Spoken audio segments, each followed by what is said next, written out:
turn to overnight journalists. Exactly, that's another problem. It is out of normal that someone will just sit down with his abode and cook up nasty videos, stories, just to become popular in a jiffy. I think a harsh punishment should be meted on any person found wanting on such heavy crimes. It is a crazy world we're living in. God bless the ways, ladies, forever. This is from Bobby Kennedy from Jalingo, Taraba State. Thank you so much. All right, he then further says the government have to regulate some part of the social media space, please. Censoring should be key. Please, censoring should be key. Let me take our first caller for the evening. I think Rosie from Lagos. Are you there? You're live. Roseline. Are you there? Oh, did we lose her? Okay, let's take your comment, please. Oh, my comment says, this is Danielle Ilo, as a regular fan. And Daniel says, it is so sad and unfortunate that in Nigeria we have more abnormal people than normal.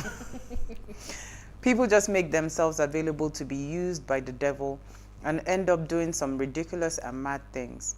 Thank God for Sister Norma. Sister. She made mention that there should be consequences for each action. That is the only way to handle a matter, and I support wholeheartedly. When these things are done orderly, maybe people who are involved in such acts will be careful next time. Banditry, rape, murder, kidnap, armed robbery, and domestic violence must have their own consequences and punishments. These things should not be handled with soft hand, but with strong hands. Absolutely. Thank you. Absolutely. So, ladies, as we wrap up the conversation, where is the way forward? Because we cannot not give them content to post. Let them not say that we are anti their progress. So where is the way forward for these people? What are the kinds of things we should be looking out for in terms of, or should we just put it out there maybe at the end of the video or something? How do we... You made an important point earlier when you said algorithms. That algorithm, so even the social media space, shouldn't they review what they want to be They're able interested to make in traction. popular? But they do review. No, they but don't. They most of them stay like, okay, so like Instagram. I know Instagram has, I think they have a policy over, you know, you can nakedness and certain levels of exposure. I'm not sure of that. You know, so They remember should we have took a stuff story with on things like TikTok that. where we talked about TikTok in China, Yeah. where they do not, you know, the way TikTok pays people for viral content and all of that, where you're It's the able, way they pay them for so the TikTok in China, the kind of viral content that Is they pay their use for is intellectual. intellectual. So science exploration, Things that are innovative. innovative and tech driven, that are, you know, you're using your brain to make sure that the, you know. But here, our own algorithm will take that anybody. So It's just come and more. So see. it's more about the numbers. Because guess what? We cannot deny the fact that everybody wants to become a content creator. Even the one that is Influencer. doing Yahoo Yahoo. He will Everybody. tell you that he's an influencer on social media so that he can use as influencing to mask. Because you can't hide the fact that we were just talking in the makeup room that a lot of our influencers are making crazy money for their skits. So everybody would find creative ways to ensure that they have traction on their page that eventually gives them the ability to now say, okay, you know what, Influence I and am power. an influencer, and Yeah. people then pay them to post certain things, right? It is a fact. So I'm just saying that, can we just decide that issues, you know, as sensitive, you know, as maybe child marriage, you know, things like rape, you know, kidnapping, it's a no-no. And I think what the government can do is to bring out a list, right? If you want to do your skit, we're not stopping you. But if you go and do anything in the line of this, Like- first of all, you can write. Create Instagram a has pulled down boundary. my video before now. They say Yeah. because the audio that I use, there's a piracy law Yes, somewhere in one yes, country. yes, So they exactly. can actually pull So that's down what those I'm saying. content. Having right? policies. Yes, they can that- actually pull down those yeah. content. If there's a law that says if there's a case of rape or kidnap, go to the police station. Anything on social media should be brought down. It will not be taken seriously, you know, I think maybe it will help. I don't know if it is real. But again, we took a story of the young girl doctor that died. Yeah. That was shot. I remembered it. You know, that was shot in her tummy. And she now you remember now, a lot of people were asking that was she cloud chasing? Yeah, that she should send the picture that to prove that she was raped. Some people were even asking her if she was dead. No, guess what? It is because of these kind of people. So that's the thing. You see that so when people are in their situation, social media was supposed to be like a quick response.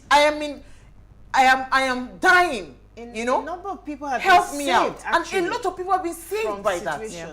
So when you see the consequence of these kinds of nonsense, where you just come and you put up a video that has no basis, that's what I think they should change it to 1 year imprisonment. No, because it is annoying. That was why people genuinely were asking that doctor to send the picture, because nobody and you can't blame them. You actually now can't blame them. You know why they cannot blame them. I understand clearly. You can't blame them because are you dead yet? Yeah, I mean, because there were really bad because you can't also. tell the issue now is that we can't tell the difference anymore. Thank you. Who is actually in need of help and assistance and who is just cloud chasing. There was a story that was told when I was a child, when they said that people, I think it was a tortoise story, I can't remember, that he would come out and say, the lion is coming to devour me. I'm sure they told us all that story. Yeah. He said even the boy who cried wolf. I think that's the story, where he will come and say, they want to kill me, they want to kill me. Everybody will rush with their ammunition and everything. And I said, I'm joking. He did it when it finally happened. Until the wolf finally came. No one. Do you understand? So if we continue to do things like this, when somebody is in their need of help, it will be very difficult. Look at the case of Bamishe, sending that message and her friend being able to put it out to. We may not have even gotten far in her case if some of those information did not leak or if it wasn't shared in good faith, you know. And that's why people need to understand how grave the consequences can be when we use situations that are supposed to be for good to do our own, to carry out our own selfish desires or ambitions and all of that. There are so many people I've changed my mind who because are you know why? One way or the other. They just buried that doctor today. Yes, the doctor. Week. Yes, So absolutely. it's still a bit fresh. Yes, guess what? Because I was wondering how in the world somebody will say that I just got shot in a train, and the next thing you're asking is send pictures. I was wondering. I didn't understand it now until this nonsense that this young girl did, because you just carry a story and cook it from nowhere. You understand? And when somebody is in their need of help, you completely make a nonsense of what that tool is supposed to be. Please let us draw the line, because this one, I am thinking now, you need to go to jail for 1 year. By the time you come out, you will now understand what to do and what not to do. Write a book on how not to cloud chase wrongly. You will then become popular. How my cloud chasing cost me a year in jail. You make a lot of money. You make a lot of money. And just to add to what you were saying, I think young people need to learn to be relevant for the right reasons. There are a lot of jobless people too. People who don't have anything that they're doing. And for them to find relevance, significance, one way or the other, they come up with all sorts good, bad. That's what I'm saying. As you are coming up with the sauce, make sure the all sorts that you're coming up with, use your brain and do not go in this kind of route. It is a no-no. Let's take, I think, our final comments, and we'll wrap up the conversation. Okay. So I have this one from. This one is from Bissy, and Bissy says, "Good evening, ladies. I totally agree with you, Uwa, for a serious punishment for such clout chasing. I'm surprised the lady will use words as rape or kidnap as a joke. It's really painful how we behave and abuse the use of social media. There should be awareness on how to use social media, as most young people just go there and disgrace not only themselves, but their loved ones. Well done, ladies. You're doing a great job. Stay blessed." Thank you so much, BC, for your comment. Thank you so much, BCO. I think, NJ, you have a final comment. Then we wrap up the conversation. This way. Okay, so my final comment is from Bobby Kennedy, who is sending us a message all the way from Jalingo. in Taraba State. He says, how I wish I'm a judge. I will castrate any man found wanting in such crimes. I'm sorry that I'm a man, but the men are so guilty when it comes to such acts. And that's why you do not joke with things like rape. No, you don't. Thank you so much, Noma. Thank you, and you had a fantastic conversation. We're sorry, we apologize. I think the phone lines were jammed or something. Before we go, do ensure you follow us on Instagram at PlusTvAfrica. You can interact with us further, drop a comment, and more importantly, follow all our engagements on social media, like, share, and invite your families and friends to watch and follow the conversation. We do not post things that you cannot verify. We're not here to clout chase. We're here to solve real problems. So if you missed today's quote, here it is again. As soon as you stop chasing things, I promise the right one is gonna catch up with you. I will see you guys live tomorrow at 8 p.m. as we bring you another great conversation. Enjoy.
Today on The Breakfast, more than 100 Chibok girls are still missing after being abducted by Boko Haram in 2014, and many parents are concerned that the Nigerian government has lost interest in their plight. Also on The Breakfast, Christians in Nigeria join the rest of the world to mark Good Friday to commemorate the death of Jesus Christ on the cross. We also will bring you the latest update in the exciting world of sports. We'll be reviewing the biggest stories making headlines across major dailies. Good morning to you. This is The Breakfast on PlusTvAfrica this Good Friday morning. My name is Justin Akadonye. And I am Mercy Bopo. Good morning and thanks for joining us. Good Friday to you, Mercy. Good Friday to you. Have I ever greeted like that before? Good Friday to you. Don't be comical. No, today is Good Friday. It's actually a Friday and it's a good one. It is, the Holy Week. And Mercy, have you been very holy this week? It depends on what, holiness is. Holiness, not doing bad things, in quotes. So what is bad things? Things that you might not be proud of. I don't know what that means. It's not about mercy, it's not about us, but it's Good Friday, and Good Friday is the day that Jesus Christ died on the cross of Calvary. It is a very, very important day in the Christendom. But also, it's been 8 years since the Chibok girls were abducted, and after that, over 100 girls are still in captivity. Remember the sign, Bring Back Our Girls, the hashtag that trended, that eventually became a national movement, an international movement, and yet these girls are still in captivity. Some of them, that is, although some have been reunited with their parents. Imagine being in captivity for just one day. It's like very, very hellish, not to talk of being in captivity for 8 years. It is a complete trauma. And these girls, they might have been married up, they might even have kids as it is. Mercy, it's been 8 years since the Chibok girls were abducted, and the parents actually had a protest just yesterday, and they say that the government seemingly don't care about their agony. Yeah, it's really a very sad, unfortunate incident that has happened, and the fact that government has constantly said they're making efforts to ensure the return of these girls. But the question is, 8 years after, what is the fate of this, girls? It's really very, very sad situation. I mean, 8 years is a long time. Long time. Now, the question you want to ask is, are these children still alive? At this point in time, they probably would have become adults, depending, if you look at the age bracket at the time where they were kidnapped. But moving forward, you also want to look at the issue of the kids and children that have been kidnapped afterwards. The figures seem to be on the high. The statistics is on the high. If you look at the data that's being made available, and it just shows that we haven't really paid attention to what has happened over time, and it doesn't really seem that there's a willpower from side of government. I always say this: once upon a time, we talked about the Safe School Initiative. The idea was to ensure that you have perimeter fencing and to ensure that, yes, and several. We're talking about millions and billions of naira that's been spent on that particular, that's been approved, and so how do you even juxtapose that, with the reality that schools have actually been shut down? So it calls for a lot of concern and worry. Really sad.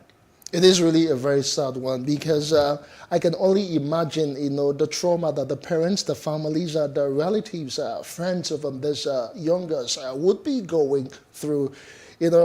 8 years, they might be looking for some sort of, succor, some sort of relief, and not knowing what's going on with their children being girls. It is something very alarming. But let's go talk to what's trending in Nigeria, in the world, and across some social media spaces. Funke Akindele is in the news. But before we get into her, a Twitter user raises false alarm, and just how far can people go, about chasing clout? She posted a video, or she posted some tweet saying that she was kidnapped, that she, was raped. I even posted posted, the number of her so-called alleged kidnapper, and over time she now said it was all a hoax. She was doing that to, chase clouds. But what we hear, from what we understand, that she is in police custody. Mercy, just how far would people go about chasing clouds? So, first of all, people, we need to understand that the issue of rape, I always say this. I remember a time where it was on radio, and then my colleagues would probably want to make, I think it was about this time, the issue of Fatoyibo. Oh, yeah, I remember, yes. Top on the trend. These issues are very sensitive issues. Very, very sensitive. Very careful when you talk about rape, when you talk about religion. These issues are really very sensitive. And because you have a lot of persons who've actually been abused and a lot's been going on, you just need to be careful how you do all of this. But it's a good one. A lot of persons are saying, we hope that the Nigerian police will be very swift in all the situation, because, the swiftness in responding to this is apt. But I think that it's very okay. People need to learn a lesson. So this might just serve as a deterrent. How do you go ahead, whatever the case might be? And you understand the fact that we're in a very sensitive period, a period where there's so much insecurity. So much. A period where we're talking about the issue of rape, we're talking about kidnapping. It's on the high. Killings and you here and can't there. actually just wake up and put that out. Even though some people saying, at the end of the day, it was more like I needed to put this out as a way to escape whatever it was. But really, it was actually a deliberate and conscious decision. Yes. Maybe you would have actually put some calls across to support system that you have. It would include your family, friends, members of your church, if you attend a church or a mosque or whatever it is, rather than putting that out. Now, this will constantly make nonsense of the efforts of people who are... You remember a time where the train attack happened, right? And there was the doctor that died. She tweeted saying, we have been attacked. Under attack, yeah. I've been shot. Please pray for me. Some persons thought that this is it was a some joke. sort of a hoax, yes. Yeah, people thought it's a joke. How can you be short and then you're still tweeting and typing? It doesn't make any sense. And looking at the comments that was being generated from that particular tweet that she put out, you would also see some persons who are laughing at it, because some people say, okay, how are you saying you're being raped and you're being kidnapped at the same time and you have access to your phone? And you're tweeting we need to about understand that we're in critical times, and these times we need to be very sensitive with the things that we do, because you know what this would mean? So at the time where you say the truth, it would be difficult for people to because you're making nonsense of it. So if another person now tweets that, oh, I have been kidnapped, how many persons will respond? Some people will think that, oh, this is another joke. Rescue, because they might think that. So I just think that, and if Twitter, it's now the medium where we can get across, because Twitter is very powerful. I'm saying and social media is very powerful, right? But that microblogging platform is very, very powerful, and that's why you have Elon Musk on the particular one. A lot's going on, but we need to be very careful so we don't even make nonsense of everything that's going on. You could see the response time. You could see, the chat. That's because Nigerians are on top of the issue. People are very alert, the issue of security and all that. And you cannot, joke with a thing like that. I wonder Rape why she would kidnapping, even do that. It's a very serious thing. Yes. So yes, the fact that the clouds. men of the Nigerian police force. I mean, the police invited her. She's been arrested. The issue of false information, false alarm. It's okay. It's very okay. On the other hand, the person she visited at that certain address also would also be apprehended or would have to ask that question for restraining, because one of the issues that she raised is the fact that she's been restrained to leave. So they would also have to answer issues. But like I always say, yesterday we talked about some certain sensitive issues, and I'll say that we need to do better as a people. Let's work on ourselves as human beings and be better people, and understand that beyond everything, beyond the fact that you're a woman, beyond the fact that you're a governor, beyond the fact that you're a president and any other thing, you are a human being and you need to be treated with decency and respect. We need to come to the point of humanity, and that's the most important thing for me, and that's what I think. Well, it is very important. If we all remember very vividly what happened with some popular actor, one of them, the cast members of The Empire, when he raised false alarm, when he talked about being a victim of hate crime, how he orchestrated the crime and everything, and the police went searching and went digging. You know, time was But why wasting, would people resources. do that? I mean, how can someone just do that? Really, You know, really, for really bad. for his case, he was not comfortable with his pay. But this case of Motoyosi, she actually was chasing cloud. Well, things people No, would do it for wasn't. the It likes. wasn't that it was chasing clouds. Then what would you call it? What was said was that she visited there, and her visitors or persons she actually visited didn't want her to leave at the time, and so it was more like, I would have to, make this tweet so I can Why get lie? out. Why lie? Well, we can't The necessarily extent say, that but I'm which saying that people there are would other go. options. She would have Because- called, maybe screamed or something if she was not No, comfortable not with that necessarily situation. even scream. I mean, if you even had the time. So because we also there was an audio that was put out, some response from the brother. As soon as that went viral, you need to understand that the social media is very powerful And very wide and very fast. It travels so quickly. So a lot of people, including members of her family, got that particular tweet, and they reacted. They started making calls, putting calls across the Putting police, people, and it would really be wrong. It is really wrong that you put out false so information sad. and give false. You just make up some story for whatever it is, and then Whatever get reason. people to that panic. I mean, you also need to see a video. I don't know if you saw that. The one that mother she- of Okay. the mother was crying. Everyone, you know what you have Because cost she a lot was of persons. putting people, making people worry over her. I mean, it's not. Sometimes people should realize that whatever they do, whatever they say, some decisions they make, it's not just about them. It hovers around them, their family members, their friends, and people who are associated with them. So sometimes before you take any decision, before you say anything, always being conscious of the people that would be affected by the things that you are doing. Mercy, go ahead. So it is even, apart from that, you also need to understand how this microblogging, like I said, we're in a very sensitive time, right? It's very sensitive for us as a country. We're grappling with a lot of issues. So you talk about the issue of insecurity. It's on the high. We talk about kidnapping. It's something that happens almost on a daily basis across the country. And for someone to put that out on Twitter, it calls for a lot of concern. So what you have actually done is you have raised a false Raising alarm. a You whole lot have of dust. actually made people to believe that this is it. And families, got into action. The family started making calls. The mother was the case of Bamishe destabilized. is still in mind. Imagine that the mother collapsed. You don't even know the health condition of the Trauma. woman, and she collapses because of all of that. If you think that you've been restrained, we just need to do better. For me, I think that as human beings, as a people, we need to do better with ourselves. We need to just be responsible for our actions. How do you even get into a company of people who would not even let you, when you say you're about to take a leave and they say you can't take a leave?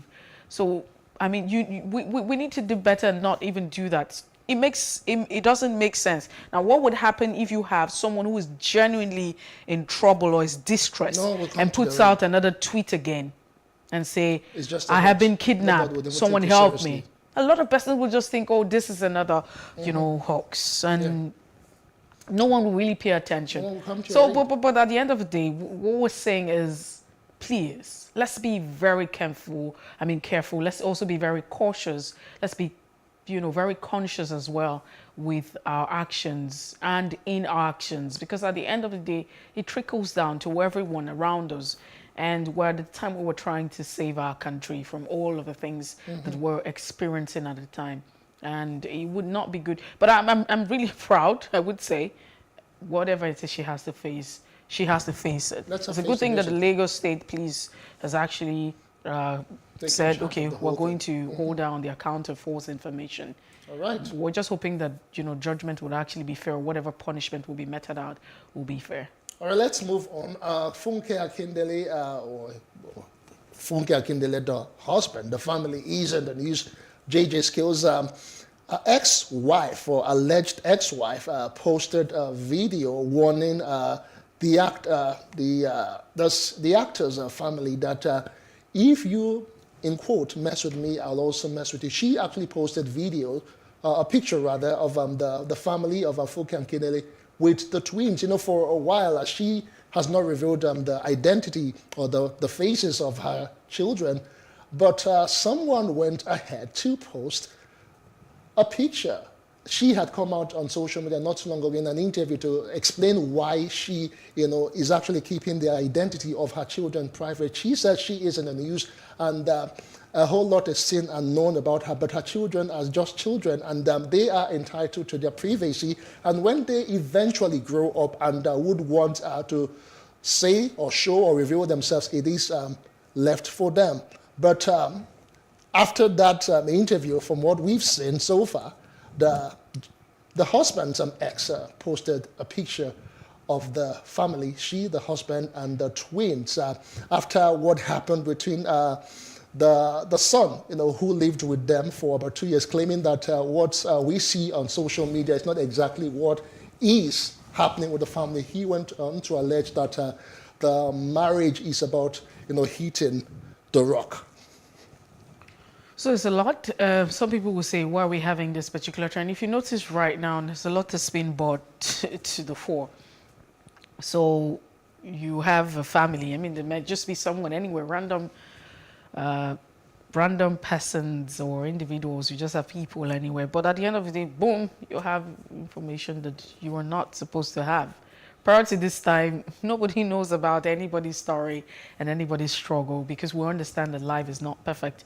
I understand that life is not perfect and you can't have perfection. There's no perfect government. There's no perfect system. There's no perfect marriage. There's no perfect workplace. Imperfection surrounds everything. And so perfection would just be an illusion. But however, I think the social media has actually made it very prominent for a lot of people to bring their cases out. So you just have people taking advantage of that. Oh, there's social media. It's as though almost everyone there's something to be talked about. So you bring out your issues. I mean, because you cannot say that people, families, stepson, once upon a time there's a man and a woman. There's a man who left his former wife and he gets married to another woman and then he has stepchildren and something happens. Stepchildren are really pissed about stepmother and drama all around. But social media has become very powerful. We're in that particular era where technology and you have a lot of developments coming and people are taking advantage of this to put out issues. It boils down to, a lot of people will say, what is the culture for us? What has become our principle? What do we even believe in? It's really difficult to say what it is. But when we expect that if you're a family is very strong. I mean, it's not just something different. That whatever differences that we have, we're able to sort it out without having to bring it to the public. But however, it's in the public, and now people think that, the best way to put out issues is to put it out in the public. And when you put that in the public, you have a lot courts to sort out all of your No, problems. even if it doesn't necessarily solve that out, but I think that constantly the human nature is wired to get all of that validation and get all of that. Right. Yes, that's how we're wired. We get all of that. Oh, okay, so this was really bad. How could she have done this?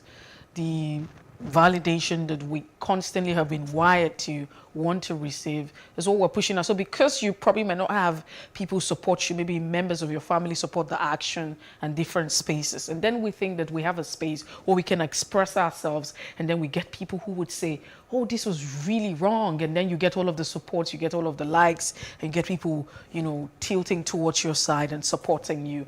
And that's it. It's just a human element. But we need to find a way, to control it. It's quite unfortunate these days we're getting information of things that we necessarily did not subscribe to. Things that not all of this information. I really don't know what to say. So at this point, what do you even now say? It's quite sad because you understand that Funke recently had talked about the fact that she doesn't want to put out she talked about the reason why she doesn't want to put out the pictures of her children. She doesn't want to reveal their identity. Now, on the other hand, you have someone who's put out the picture. And I know a lot of persons here, including you, I know you zoomed the picture, you wanted to see the face of these children. Why has she been keeping them away from all of the fact that but it's just they are kids and they're kids. And if you're sorting out all the issues that you have, baby mama drama, issues within the family, stepchildren and all of that, don't bring children into the conversation because they are just kids. If you want to sort out your issues, sort it out amongst yourselves and don't, because at the end of the day, so it would necessarily not be. So I'm not there. I really don't understand what happened. As much as we will probably get stories from different parties, but you also need to understand that when people are hurt, and then we want to go to any extent and to using get the back children at as what so some it's sort more of like vengeance. We need to get revenge, and she understands the fact that Funke has been very, very particular about putting the identity of her children out there. Recently, I'm not mistaken, I think just recently, there's also, you know, that report and post where she talked about the fact that I can't put out the reason why I constantly have to let my kids not be out there. And so they understand all of this and put it out, and, you know, boom, it's what it is. But like I say, we need to be better humans. We need to do better as a people. We also need to understand that as long as we exist as human beings, there will always be conflicts. We just need to find a way to resolve all of this. But that's the much we can take this morning on Top Trending on a Good Friday, by the way. I hope these issues have been very good, but we'll definitely return on Monday with more interesting conversation topping the charts across different parts of the country. Now we'll take a break. When we return, the show continues right here with our paper review. Stay with us.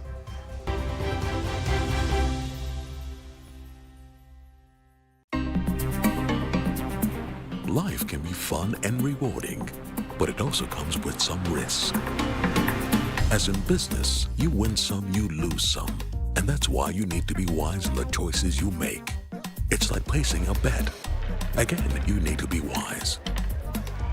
Wise in choosing an innovative platform with the highest market options and highest odds ever. That's why Winners Golden Bet, the leader in online, in-shop, virtual, and live sports betting, gives you enhanced platforms that offer you the best chances of winning. For betting on live soccer matches, live dog races, and virtual games. Winners Golden Bet is your best bet. Instant payment of winnings guaranteed. Play online or in any of our numerous shops nearest to you. Hey guys, be wise. Play on Winners Golden Bet. Winners Golden Bet, the wise choice.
All right, welcome back. It's still the breakfast on Plus TV Africa. We go straight now to Off the Press. Jide Johnson, the chief lecturer at the Nigerian Institute of Journalism, will be analyzing the dailies with us this morning. Good morning to you, JJ.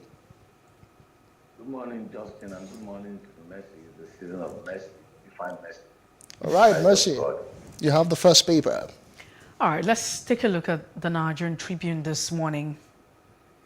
2022 revised budget, NAS approves 4 trillion naira for fuel subsidy. We talked about this yesterday. Interesting. Please get 182 billion naira as salary increment. INEC allocated 219.544 billion naira. And federal government gives nod to 17.32 trillion naira total budget for 2022 fiscal year. These are riders underneath the bold caption, "Push on the way to prune PDP presidential aspirant to 4." You also find plateau attack. "We have buried 106 people so far," says local government chairman. And just before we move away, gunmen kill INEC official in Imo during voter registration and commission suspends exercise. Now there's a video that's making the rounds. I mean, video that made the round.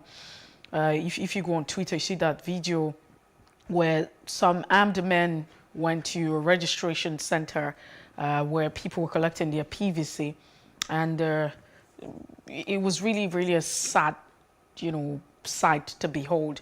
Really, really sad. But we move away from that. You also find these Adebanjo, Sanwo-Olu, Oyetola, others to grace first remembrance anniversary of who, find out on the Nigerian Tribune this morning.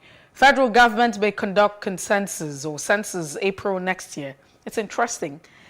Federal governments may conduct census April next year. And as Council of State okays pardon for 159 convicts. Away from that, get your NIN ready to board train from May. NRC is quoted. It might just be a requirement to board a train. Really. All right, away from the Nigerian Tribune to the Daily Independent. The lead story this morning, APC chiefs maul northern candidates to checkmate PDP. Other stories, insecurity, 11,536 schools closed in Nigeria since December 2020. That's according to UNICEF. Gunmen shot dead attacking Anambra police station. INEC officials shot dead in Imo State. Federal government to conduct national census in April 2023. CBN FX program rakes in $60 million in 1 month. Lawan urges police to probe death of Osinachi Nwachukwu. Other stories on the Daily Independent newspaper. Let's see. Easter security unity must guide our actions and utterances. That's according to the president. Documents show OBJ approved transfer of OPL 245 to Malibu. APC Congress says hoodlums unleash violence disrupt Bayelsa court session. Those are all of the stories you can find on the front page of the Daily Independent newspaper. Let's move away from the Daily Independent. We take a quick look at the Punch newspaper. Insecurity. U.S. approves $1 billion attack helicopters. Orders for Nigeria. Buhari meets service chiefs. A bold caption for the Punch this morning. Underneath insists Nigerian military must undergo human rights related training. And PDP knocks APC over killings. Kidnapping says ruling party has failed. These are riders underneath the bold caption. Away from the bold caption, 4 trillion naira petrol subsidy will kill economy. Man, LCCI orders warn the president. It's a lot to grapple with. National Assembly okays 17.3 trillion naira revised budget. 965 billion naira fresh borrowing. Senate orders probe of oil theft. Please get 182 billion naira salary increase. It's also another bold caption on Rider you find this morning. Clearing agents reject customs 15% charge on imported vehicles. And you find federal government fixes April 2023 for first consensus in 17 years. And just away from that, families of kidnapped Kaduna train passengers groan, appeal to bandits. Consumer group orders kick as reps clear dirty fuel importers. Really? And you find Chibok. Parents again demand action 8 years after kidnapping. The question is, are these children still alive? And MKO Abiola's eldest son, Kola, joins politics. Let's see what the difference it would make. Autopsy begins on Osinachi's body. Senate demands justice. And just before we move away, you find the plateau attacks. Community buries 106 and local government chair says many missing. Lagos accountant allegedly set wife and brother-in-law ablaze and calls for help. These are the headlines on The Punch this morning. And finally, The Nation newspaper. Experts are saying economy will sink further with 4 trillion naira subsidy. Well, 2 riders there. National Assembly revises medium-term expenditure framework. Police get additional 182 billion naira for salaries. Other stories making front page. Anyim, Obi consort Okoa in Asaba. Wike shuns Obaseki. Buhari, Lawan, Tinubu urge hope at Easter. Insecurity worries can. 21,039 policemen promoted. Omishore's comment will retire some politicians, says Oyetola. APC neck to meet on Tuesday. And just below the red strip there, renovation of complex senators reps relocate. Osinachi's death probe that from the National Assembly. Those are all of the stories we can take from the Nation newspaper this Friday morning. Let's have Jide Johnson join the conversation right here. Good morning and thank you for joining us. Good morning and good morning to our viewers all over the world. On Good Friday to every one of us. All right, Jide Johnson, the bold caption for the Nigerian Tribune says NAS approved 4 trillion naira for fuel subsidy, and you have a reaction coming from the Manufacturers Association of Nigeria, amongst others, saying that this is going to kill the economy. What are your thoughts on this? Should this come to you as a surprise that the National Assembly approved the revised budget of 17.3 trillion naira? They approved it. This is April 2022. So it shouldn't come to anyone as a surprise. There's a pattern, it's a consistent pattern. Now, election here that you see is one God's budget being approved across the length and breadth of the country, from local government to state to the national. But what is interesting to note is the amount of money that is put for fuel subsidy. The entire budget is 17.3 trillion. And then you have a quarter of the budget, because you have 4 trillion naira. A quarter of the budget goes to fuel subsidy. A quarter, 25%, close to 25% of your budget goes to fuel subsidy. You don't need a soothsayer to tell you that something is wrong somewhere. And you don't need an economic expert to tell you. The basics of economy will tell you that you are running your economy aground, and then there's more to it that the other eye can see. Well, the question is, who are those that consume this? Well, that will spend this huge amount of money is on record that the president, when he was still a private citizen and a contestant, questioned the fuel subsidy. It's unfortunate that the APC government enjoyed a lot of leverage from the media, and coupled with the fact that we have a moribund opposition party that should highlight.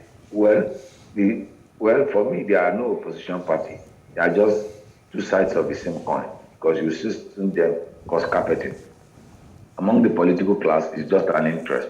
And once their interest is served, whether in PDP or APC, you don't care. But just look at the amount. Who is subsidizing who? What are they subsidizing? That will spend 4 trillion, 25% of our annual budget will be expended on fuel subsidy. Not subsidy of kerosene, not subsidy of diesel, but subsidy of PMS, premium motor spirit, which we call petrol. So it's unbelievable. It's unimaginable. So you don't need any expert to tell us that the economy will surely face a downturn, because the bulk of the budget we are running is budget deficit. 2, we service a lot of debt. 3, we also, instead of investing in capital expenditure, we engage in consumption, in recurrent expenditure that cannot be easily audited, that cannot be verified or accounted for. But Jide Johnson, if you look at some of the argument that's been put out, first the government is saying that there are plans to reduce, the production quota due to the activities of vandals, and now due to the price, the hiking price of crude oil, and that's necessitated by the Ukraine and Russian conflict. These are some of the reasons. Don't you think that this is valid? Okay, are we getting fuel from Ukraine? But however you look at it, the prices of crude has actually... Even the European Union that gets fuel from Ukraine, has it affected the price of petroleum products in those countries?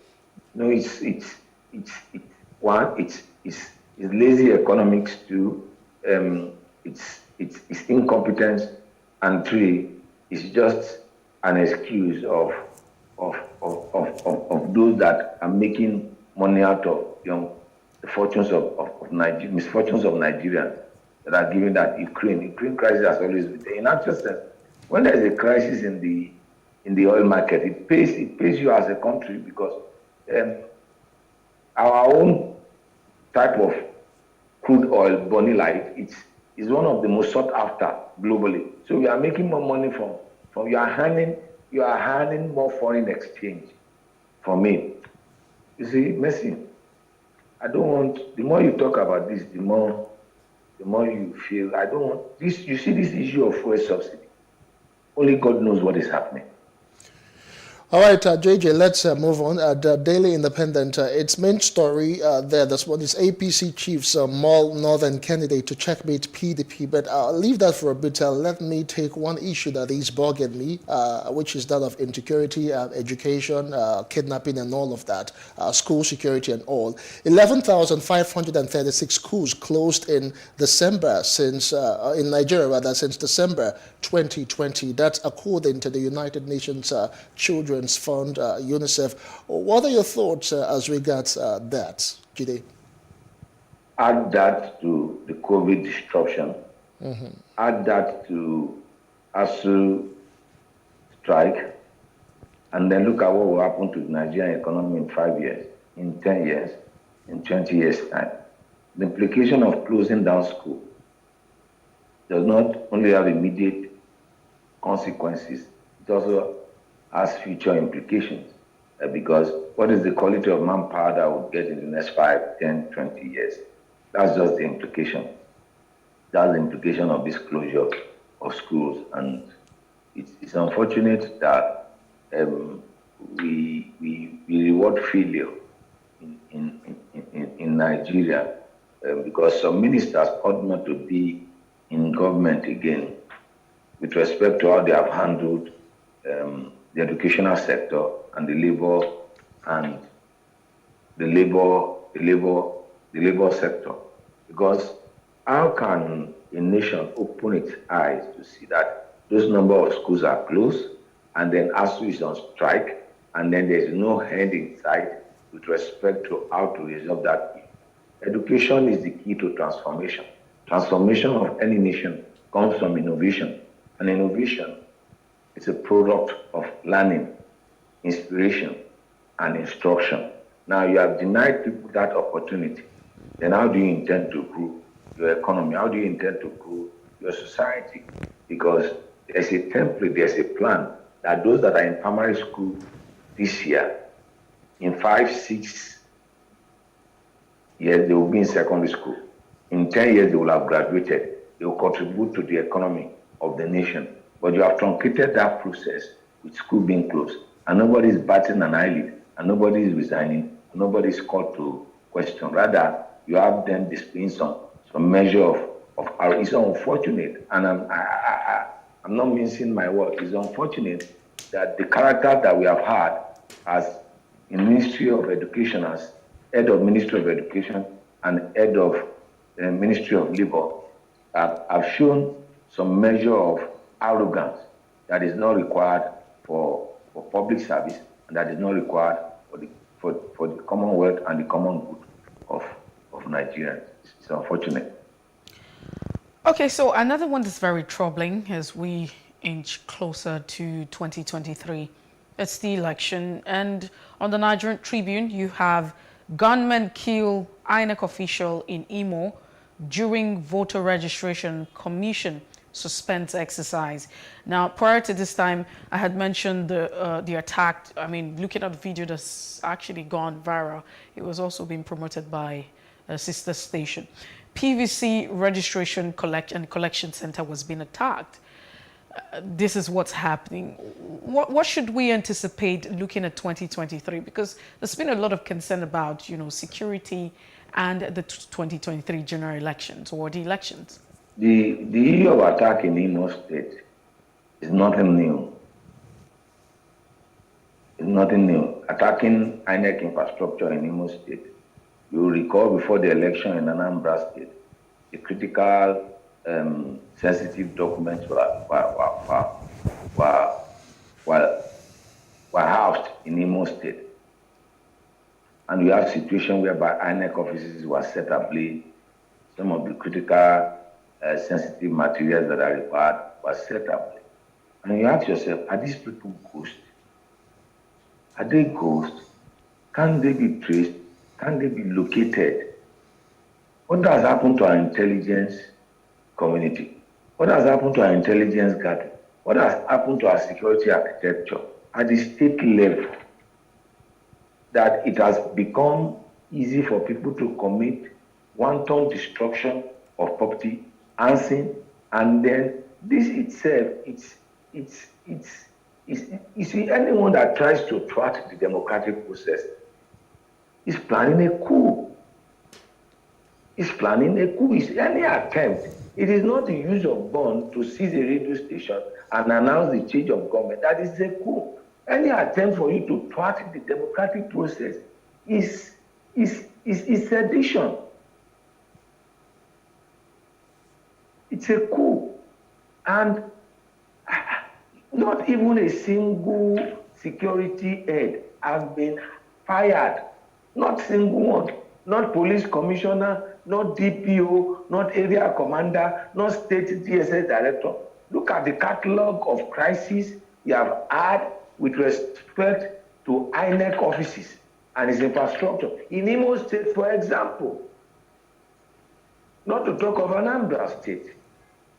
And then you have a governor that collects the security vote. You have the local government spending the security vote. And then you have someone parading himself as the commissioner of police and someone parading himself as the DSS director. You don't reinforce failure. Accountability is holding people accountable to whatever responsibility you have given to them. The people committing this crime are not ghosts, they are human beings. But why can't security agents track these people down? But Jide Johnson, it might just be quite disturbing. I mean, looking at that particular video, I'm probably sure you haven't really seen it. Who are these gunmen? Because from what I saw, these persons look probably very kitted. I mean, they look very well dressed and kitted, looking like they have a bulletproof vest on and with proper ammunition. Where do they get the guns from? So who are these people? How do they move the gun? How do they move the gun? How do they move around without being intercepted by security agents? Mercy. All right, Jide, let's move on before we get very emotional about the security situation in the country. No, it's not been emotional. It's just looking at it from a pensive point of view. Yes, there's no need. Let's just Okay. move on now. There are talks of the conduct of a census in 2023, and precisely we're looking at the country, that is the federal government, is looking at April. Let's just talk about the census and all that, and April 2023, the elections and all that. Let's talk about the timing. We Let's have talk about the elections essence. in February. We have elections in February. We have elections in March, and then you have census in April. So, in April. so The let's- first 2 months, the first 2 months in Go ahead, Jide. month, and the first month in the second quarter. Now, this census should have taken place in 2016.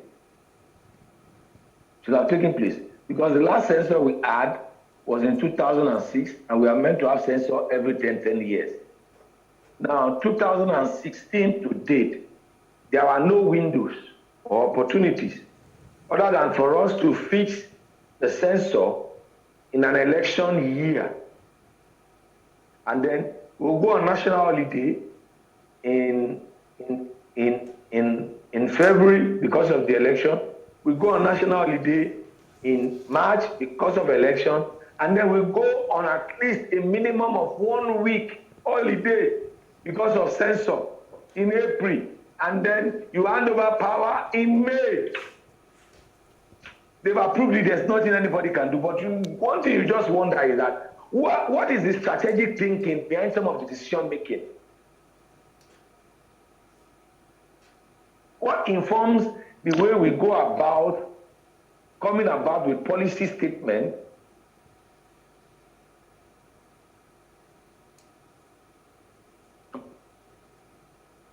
that will drive our nation? I hope the census succeed, but you could see the bottlenecks you have created with respect to that. That's putting too much pressure on your people who go out to vote for police.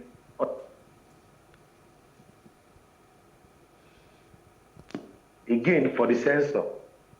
And then you close businesses on election day. You close businesses again because of census. That we could have done, we could have scattered in different periods and different years. So, Well, but it's better late than late. So Yeah, yes, I mean you have actually put out valid argument, Jide Johnson, right there. But let's also look at another part of the fact that we're going to have census. We understand the importance of having census for every country and for every government because it helps in planning. You will plan because you know the number of persons that you have in the country, different group of persons. It helps also with the budget. So how have we been going about budgeting for the people and planning for the window? I mean, if we're looking at 10 years to have a census, we've had a window of almost 5 or thereabout. So how have we been planning? What have we been doing? How did we arrive at having all of this? Now, let me put it across to you. We should have done this census before 2023 election, which would have allowed for constituency delineation. Constituency delineation for the House of Rep. I agree with you, census is critical to planning. Planning is key to development. However, when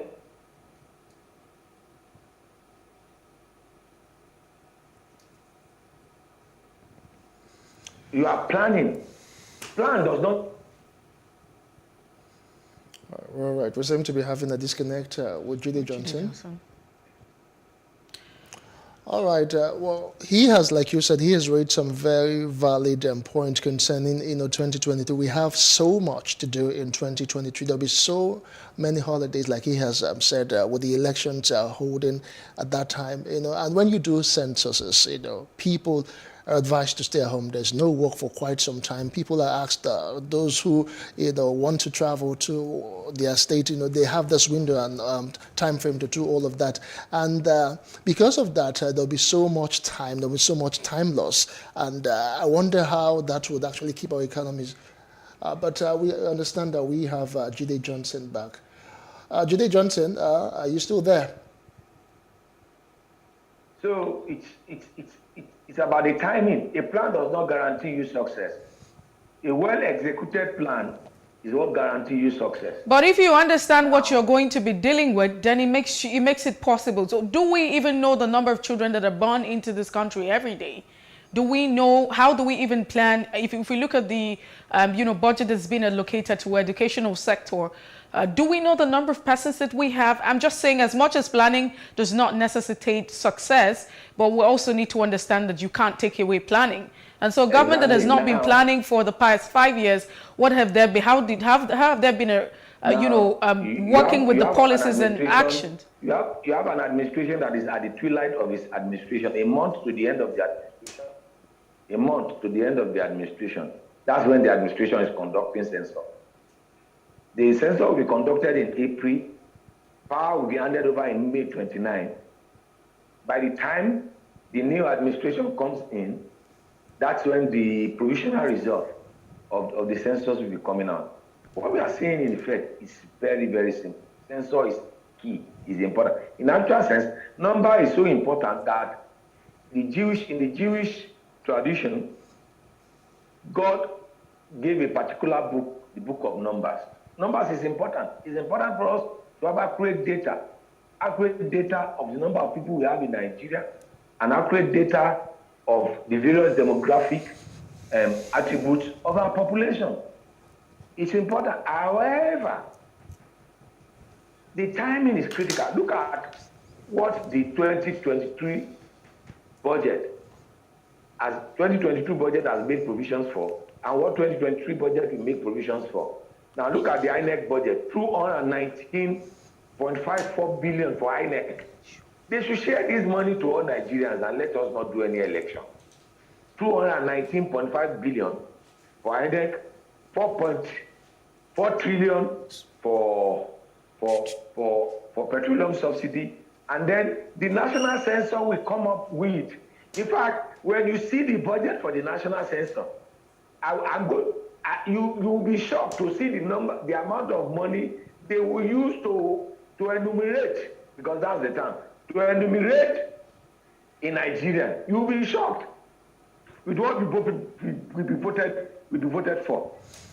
All right, JJ, that's as much as we can take on this particular discourse for want of time. Jide Johnson is the Chief Lecturer at Nigerian Institute of Journalism. Many thanks for your time this morning. It's a pleasure. It's a pleasure to be with you, Justin and Mercy, and happy Good Friday. I will wait for the drama in Osun between Oyetola, Omishori, and Aregbesola. Oyetola retired them, Aregbesola, but I'm glad to let him know that Omishori retired. We can take this to the bank. It's a conundrum. All right, we'll see how that plays out in Osun State. Yeah. Thank you so much yet again. It is still the breakfast on Plus TV Africa.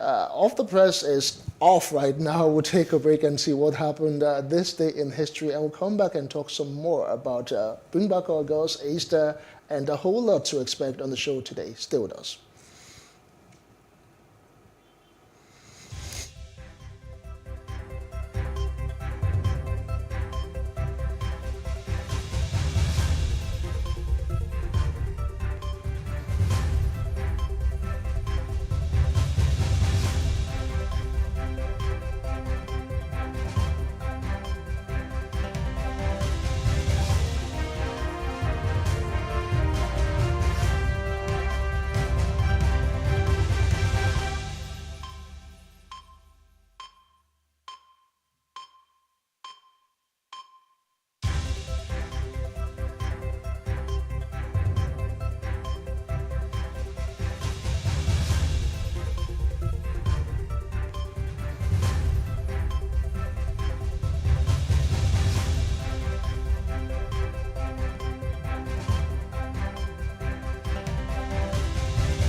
Nigeria's Niger Delta region, from where the black gold fuels Africa's largest economy, where the lines between wealth and poverty has never been thinner. Conflicts, poverty, insecurity, and environmental challenges daily confront the region.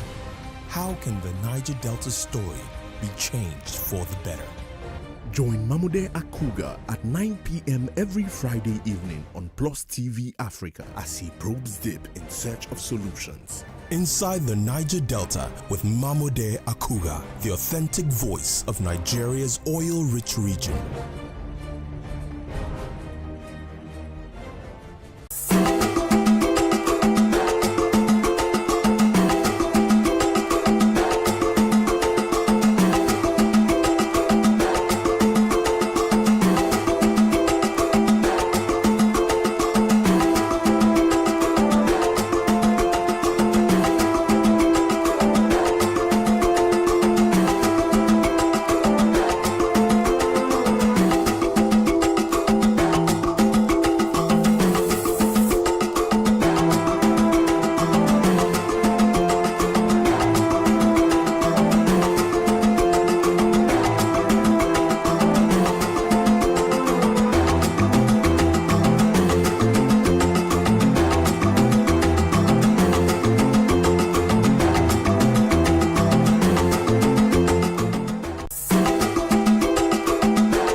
All right, welcome back. It's still the breakfast on PlusTvAfrica. It is the Easter period. Specifically, today is Good Friday, which actually is an important day in the Christendom. Specifically, it is the day that Jesus Christ was, who died rather on the cross of Calvary.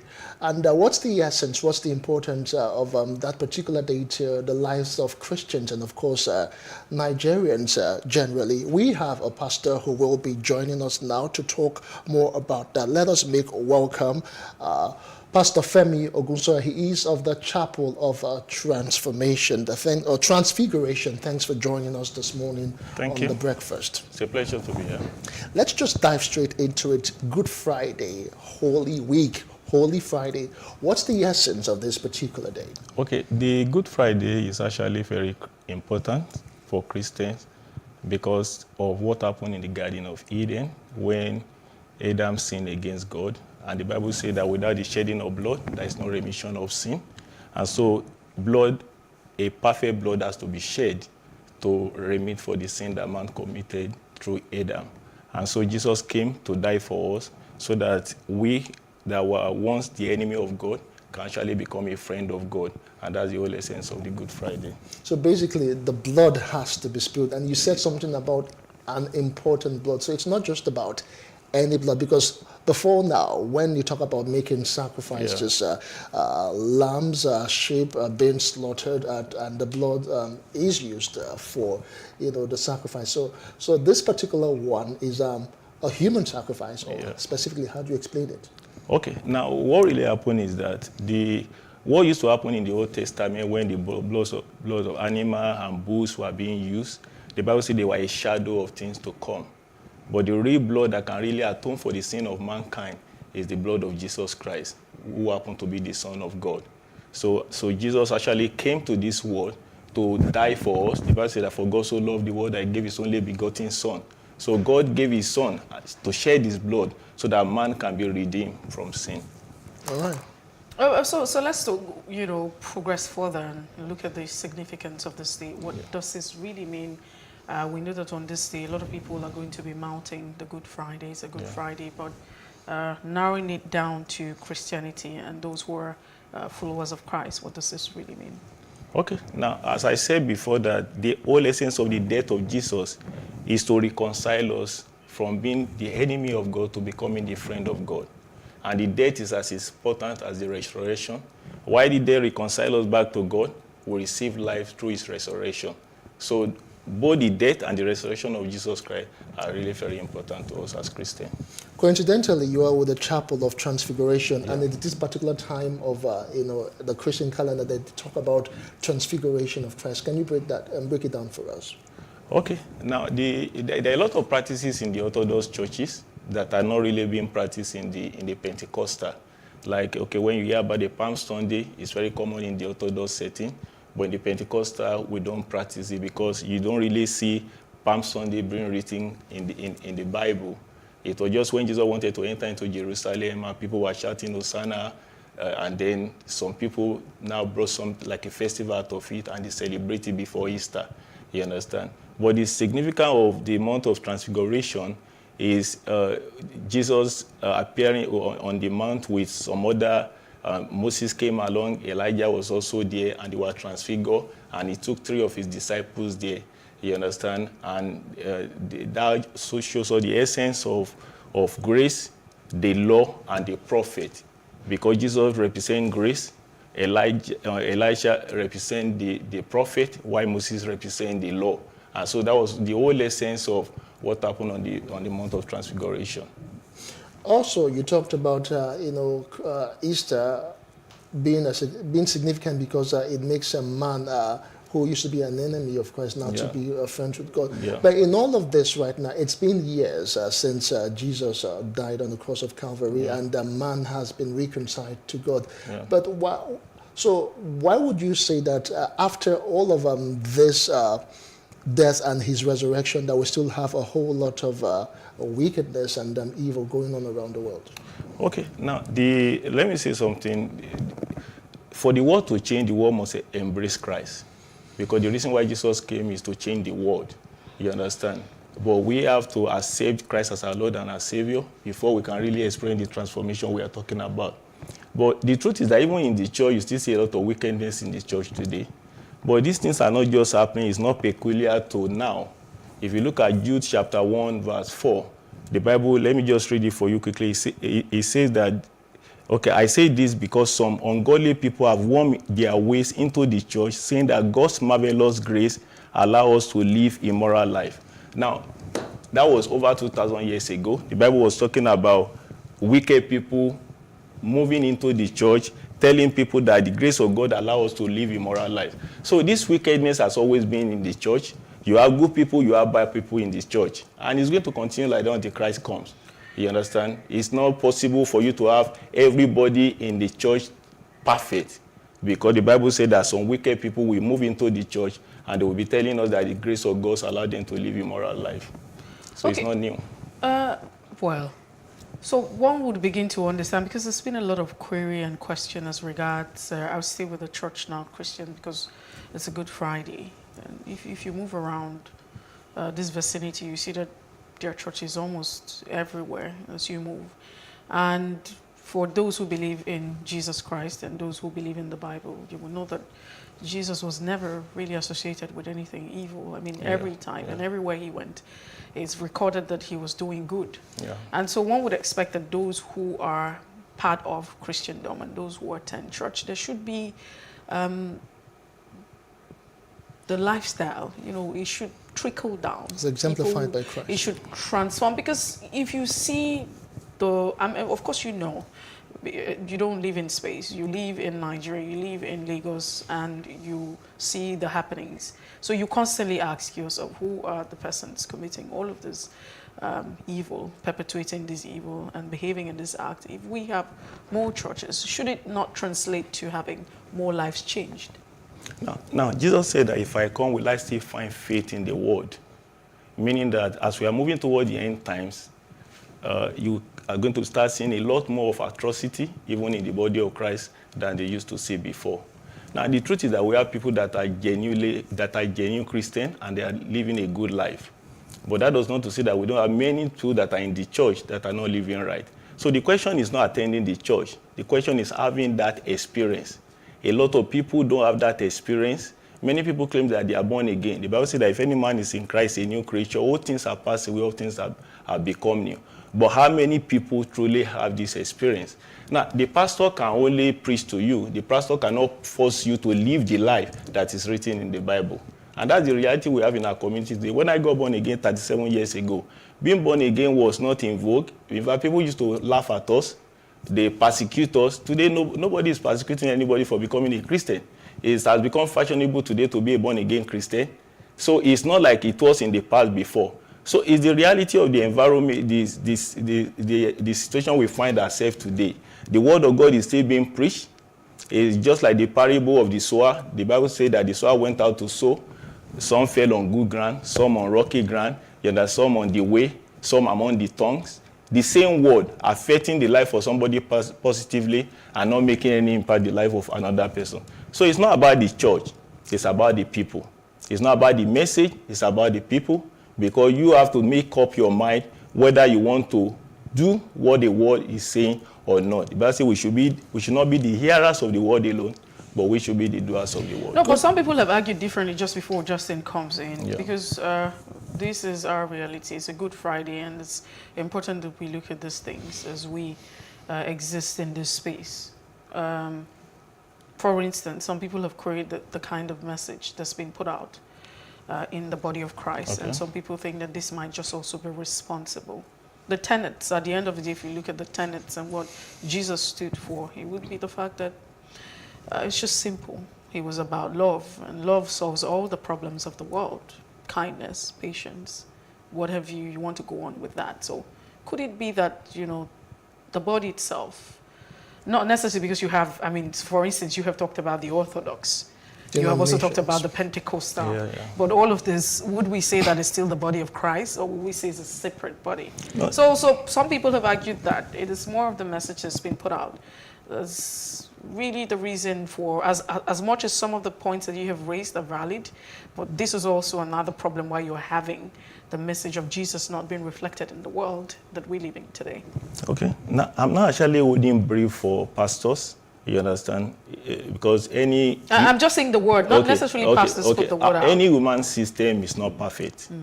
The truth is that we have pastors that are preaching the truth, and the truth is that we also have pastors that are not preaching the truth. You understand? And as I said, there is no way to enforce any of this. If a pastor is not preaching the truth, how do you enforce it? The system does not permit you to enforce anything. You understand? And so people we make a choice where you want to attend and the pastor you want to listen to. The Bible is there for every one of us to check whether what your pastor is saying is right or not. But the problem we have in our society today is that people are not even checking the Bible again.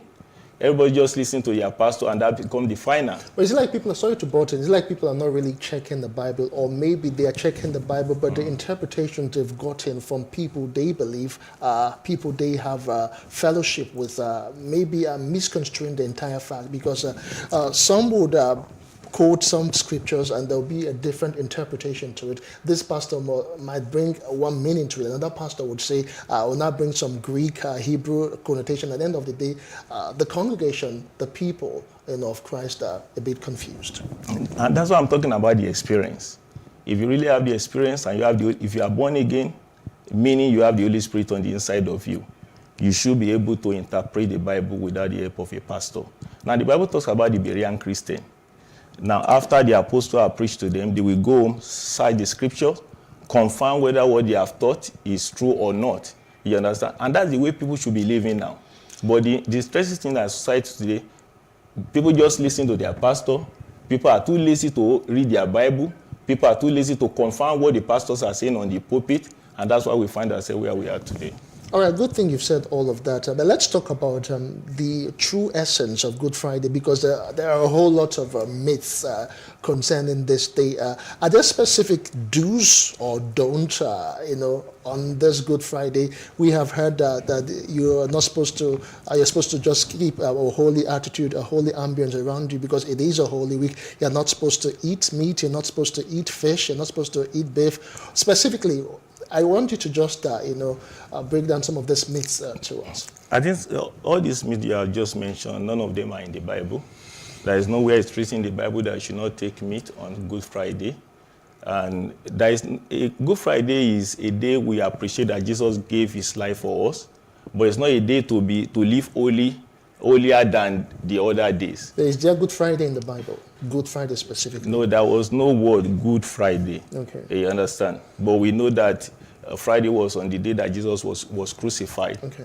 And it's called Good Friday because of the essence, the reason why Jesus came to die for mankind. Okay, you're speaking more about the myths. Go ahead with that. Okay, so I'm saying that all these myths are not really in the Bible. There's nothing like don't take meat, nothing like, I don't know which other one people are particular about. Fish. Don't take fish. All of those are not in the Bible. The most important thing is that for us to know that Jesus came, he died for us, he paid the price for our sin to reconcile us back to God. Two major things Jesus did on the cross. He paid for our sin, he also paid for our sickness. The Bible said the punishment of our well-being is upon him, and by his stripe we are healed. And so, if we understand that essence, then we should know that what is needed for us to do in responding to that is to surrender our life to Jesus as our Lord and our Savior, because that is how we can take advantage of what Jesus did on the cross. So that's what Christians are supposed to do on Good Friday. Maybe to commemorate it, they should remember that it's the day Jesus Christ, and they should surrender their lives. What else Christians are expected to do today? Because if you go about several places, you would see a lot of processions going on to commemorate, to remind Christians of what actually happened on this particular day. So what are Christians supposed to be doing on Good Friday? Today is a day we should spread the good news about what Christ came to do for mankind. This is the time we should be telling the world that Jesus actually came to save them. You understand? So it should be a day of evangelism for us, a day to spread the news around, a day that people can make up their mind, accept Jesus Christ as their Lord and Savior. And I think that's the most important thing every believer should do on a day like this. Okay, so I totally understand and would say that yes, as much as that's okay to accept Jesus and on this particular day, well, afterwards, what happens? Because at the end of the day, it's about if Jesus were to be with us today, if Jesus were to live with us today, what would he be like? So what really happens? What's the tenet of all of this? Is it okay to just say, yes, you're accepting Jesus today and that's it, then you're expected to behave in a certain way? Yeah. What exactly is this about? No, because, I mean, this is a very strong one. Christianity is a very strong one, and you have not just us in Nigeria talking about it, or those people who are in Nigeria who have connected to the Christendom. You have people across the world who believe in this, and so, but we constantly, I will still make reference to the fact that in all of these spaces you have Christians everywhere, but it doesn't really translate if you look at the life of Jesus himself, and you have mentioned. And so generally, is it about obeying principles or rules, or it's supposed to be a lifestyle? And what is the lifestyle? I think it's actually about lifestyle. The Bible says that if any man be in Christ is a new creature. So what are we expected to see? Okay, now I've worked in an institution before I go in. I went to full-time banking. The question is, as as somebody in career, do you take bribe? What is the quality of life do you live? Do you take advantage of people in the office? What will your colleagues say about you? Christianity is a way of life. And in any environment you find yourself, people must be able to define you, identify you as Christian. You must be a light that shines in the midst of darkness. You understand? So, and I believe that even in your own career, you must have come across some Christians that are unique, that will not take bribe, that will not tell lies, that will not get themselves involved in what wicked things that is going on around. We still have people like that in Nigeria. They may not be many, but we still have people like that. And that's the whole essence of becoming a Christian. Because the Bible says, if any man be in Christ, is a new creature, all things are passed away, and all things are become new. And I still stand on that word that should be the experience for every Christian. And the fact that we have so many people doing wicked things does not mean that we don't have people that are doing the right thing in our country. Yeah, I need to get clarity on this. Thank God you've talked about the Christian, who the Christian actually is. But let's talk about on what basis Christianity is founded, because there is an argument. I just need to get a bit of clarity. Is Christianity founded on Good Friday, or on Easter, or Christmas? Now, Christianity actually, the word Christianity actually came up in Antioch. And the word was, they were called Christians because they were living or behaving like Christ. So the word Christianity actually means these people are behaving like Christ, living like Christ. So the word did not come on Easter, during Easter or during Pentecost. The word actually came after people have started giving their life to Jesus, and the community started seeing the quality of their lifestyle, and they said these people are Christian because they are like Christ. All right. So basically, they live after the way Jesus Christ did. So let's move further, because in its real sense, the Bible would say that we ought to be the light. Christians should be the light. There are those words like that in the Bible. In the light of the things that are going on in the country, you look at the killings, you look at all sort of things that are happening. What role do Christians really have, and how can they bring about positive change? Okay, I think some of these things, let me give an instance of the issue of the Osinachi, the woman that died recently. Yeah. The gospel singer. Okay. From what we are here, she's a Christian, or she was a Christian. The husband also attended the same church with her. Now, if you look at the Bible, there are, the Bible stated conditions that can lead to separation in marriage. The Bible said in Malachi 2:16 that God hates divorce. But when Jesus was talking, he said a man should not leave his wife except on the case of adultery. Then when Apostle Paul was talking, he said when you have an unbelieving partner, and the unbelieving partner is willing to leave, then the other partner who is a believer is no longer under any bondage. So the question is that who is an unbelieving partner? If a man is beating his wife, is he a believer or an unbeliever? If a man is beating the wife, he's automatically an unbeliever, because that attitude, that behavior is not Christ-like. Now, the Bible says if that unbelieving husband is willing to leave, how do you communicate that you don't want this marriage? If you are beating a woman, you are already communicating. It may not be a verbal communication, but you are communicating that I don't want you in this marriage. And so if a woman decides to leave your husband because he's been abused, because abuse shows that you don't want this woman in this marriage, the Bible is clear about all of this. You understand? Some of the things that are happening in our society will not happen if people follow the word of God clearly. You understand? So the Bible is clear. Because this man is an unbeliever, he has communicated it, not verbally, but by action, that he does not want you in this marriage, then the woman is not under any bondage to leave. You understand what I'm trying to say? So now, people now are talking about the husband as if, how can a Christian be beating the wife? But what makes a Christian is your lifestyle. It's not the fact that you attend a church. That you are attending a church is not enough to justify that you are a Christian. I told you the origin, how the word Christianity came about. They saw a group of people not attending a particular church, but because of their lifestyle, they say these people are Christians. No, but that's on the one side. On the other side, because Christians don't live outside. They don't live in a space. Yeah. They live,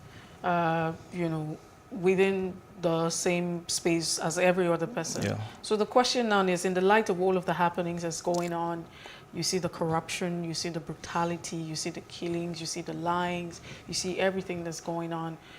What role do Christians have to play in a positive light in this? I mean, looking at it, what can Christians who live in this space do to bring about positive change? As I've said, that our role is to just make a difference anywhere we are. Today I'm a pastor, but in some years past, I used to work in the bank. And, you know, especially for many years, I was the head of IT of a bank. I was in a position where I could take bribe from people, you understand? But my record is clean. I'm on here, I'm talking, most of my vendors will be looking at me. I don't take bribe from anybody, you understand? So if anywhere we are, we have to shine the light. So doing the right thing in your own little way, the whole world may not be seeing you, but in that your little corner, just ensure that you do the right thing. But the problem we have is that we have more people that are doing wickedness than few people that are doing the right thing. And so they seem to overshadow the people that are doing the right thing. And people don't want to even recognize that we still have pockets of people in different institutions that are doing the right thing in this country. We only focus on the people that are doing the bad thing. But what I'm saying that we still have Christians that are doing the right thing in this country. They may not be many, but we still have people that are shining their light in any corner they find might themselves. Be shining the light in any corners they find themselves. They might be doing the right thing, but you think Christians are being vocal enough? They're actually being seen and also being heard concerning all of the pressure that we find ourselves in the society. Well, if Christians maybe spoke a little more, or maybe react more concerning all of these issues, or will not be having all of these rifts that we have in the country. But what I've also discovered about being vocal is that you may have something to say, but you may not have the audience. If you look at our newspapers, what you see there, most of the things you see there are paid for. And I'm telling you the truth. The real news, many of them are being suppressed because nobody is paying for it. No, but I beg to differ. We live in a time where you have the social media, which has become a very powerful tool. For instance, you can Twitter publish your own news. Is a micro-blogging platform. Just that one tweet, it goes global, it goes viral. I mean, it reaches the entire world, beyond where you would think that you probably would have traveled to. And so that's the beauty of living in a world where there's development. Of course, this would not be by human power. Knowledge has been given, and that would definitely come from God. And so that's it. So I don't think that Christians would constantly make excuses for all of this, because if you have, my major concern here is we seem to have a population of people who profess to be Christians or who say we are followers of Christ. But at the end of the day, you look at the society, that crime and criminality is dominant, and then you ask yourself, what is really going on? Because if you look at the tenets and the teachings of Jesus Christ himself, it's really that everywhere he was doing good. There was never any evil associated with him. And even when he was angry, it was because, people turned his father's temple to a place of trading. And that was when he was angry. And some people say that's holy anger. So the question is, why don't we have all of this? So mostly, beyond putting the rhetorics and putting the words there, people would say that the lifestyle, like you have mentioned, should be an example. That by your lifestyle, people would say, oh, this set of persons are really different, and what do they stand for? What do they believe? Just beyond, the scripture. But looking at it again as we begin to course forward, the 2023 general elections is here. I know that churches and Christians, some person would say, oh no, we cannot be part of politics. And that's because politics is politics. But we cannot, I don't know where we got the division of saying, oh, there's a secular and then there's a Christian, because we all buy in the same market. There's no market for Christians and market for secular people. So what should people, Christians, now be doing? The elections are here. We've seen how government policy has affected everyone. What should Christians be doing at this point in time? I think what is important for us as Christians, when we talk about the forthcoming election, is that every one of us should go out there and vote. But the problem with this country is, you see a lot of politicians, some of them have the right personality, but they don't have the right capacity. Some people have capacity, they don't have good personality. So at times when you look at the politicians that are parading yourself, you don't even know which one you want to cast your vote on. So it's a serious issue we have in this nation, because In the days of Zinadeco, the same people that were fighting against the military government eventually find themselves in power, and yet we don't see have any difference. So the case is looking hopeless. But as a pastor, what I was telling my congregation is that look at all the contestants, find the one that you feel is suitable for you, because I can't recommend anybody for them to vote for. It has to be their own choice, but we're encouraging people to vote and also to participate in politics. And we hope that one day we will start seeing changes in our country. All right, we must say a very big thank you to you, Dr. Femi Ogunsoya. Pastor Femi Ogunsoya. Pastor, I was calling you Doctor. Pastor Femi Ogunsoya, for sharing your thoughts concerning Good Friday, what it is not, and what Christians are supposed to do so they can live peaceably among some residents in Nigeria. Thank you so much for your time. The pleasure is mine. Thank you so much, Pastor, for coming. Thank you. All right, it is still the breakfast on Plus TV Africa. We'll take a quick break and we'll come talk some more. A whole lot to expect on the show this morning. Stay with us.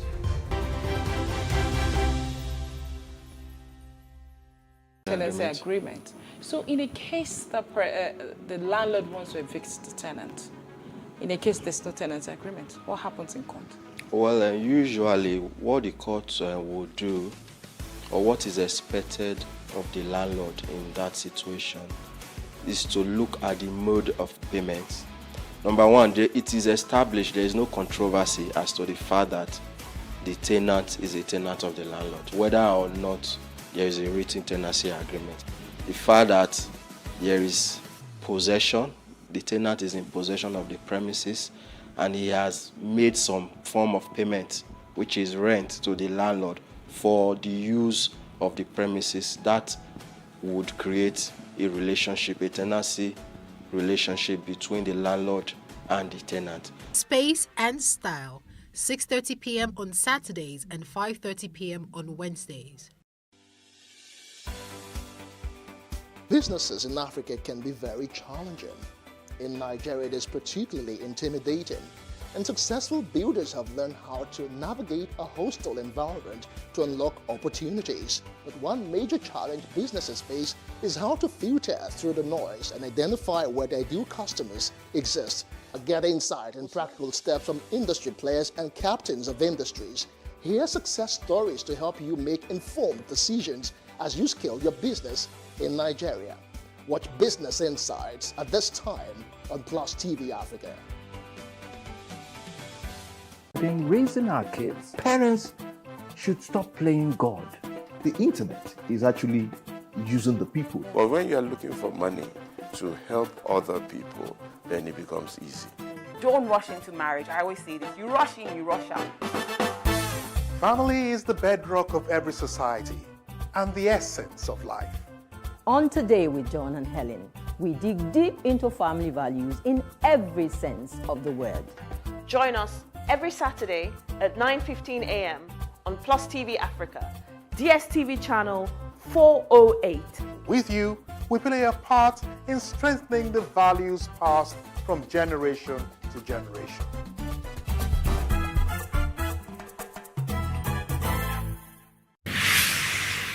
So what are the top decisions that the United States considers necessary that Nigeria must take?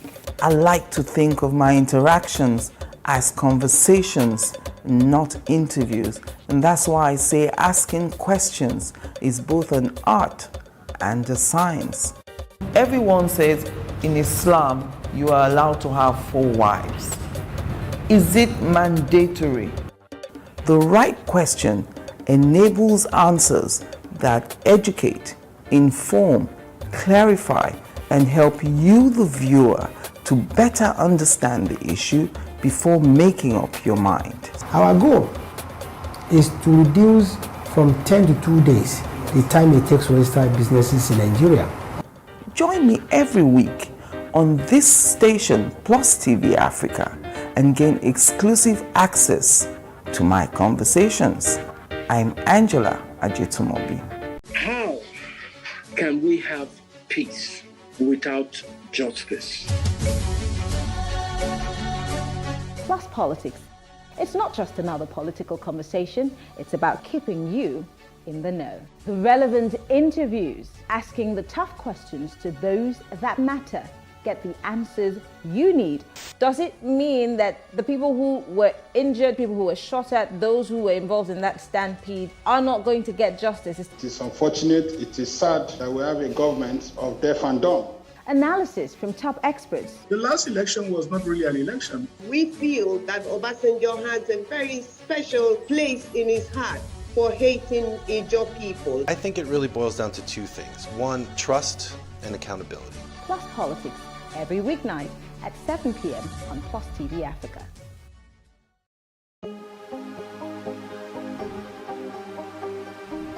Seize it for upcoming artists to blow in Nigeria.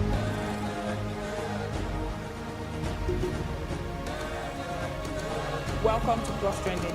I am Buki November, your host, saying thank you for joining us on today's episode. Welcome back. It's tea time on PlusTV Africa. Practice makes perfect. I'm not perfect yet, but I'm a lot better than I used to be. He's a king. He's entitled to marry 100 if he wants to.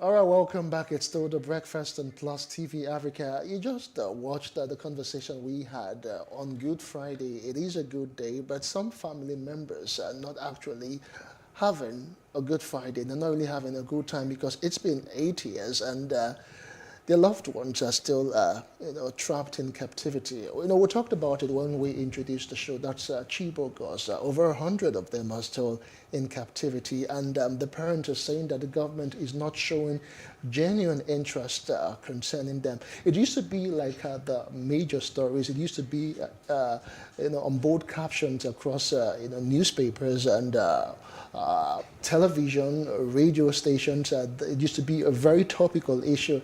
It's been 8 years right now, and it's as though the conversation is actually being muted to some extent. Not much is being said about that. I understand that we've had more issues of insecurity and kidnapping in recent times. We've had the Dapchi kidnapping. We've had just not too long ago, 2 days ago. So we had girls being kidnapped in a college of health science in Zamfara State.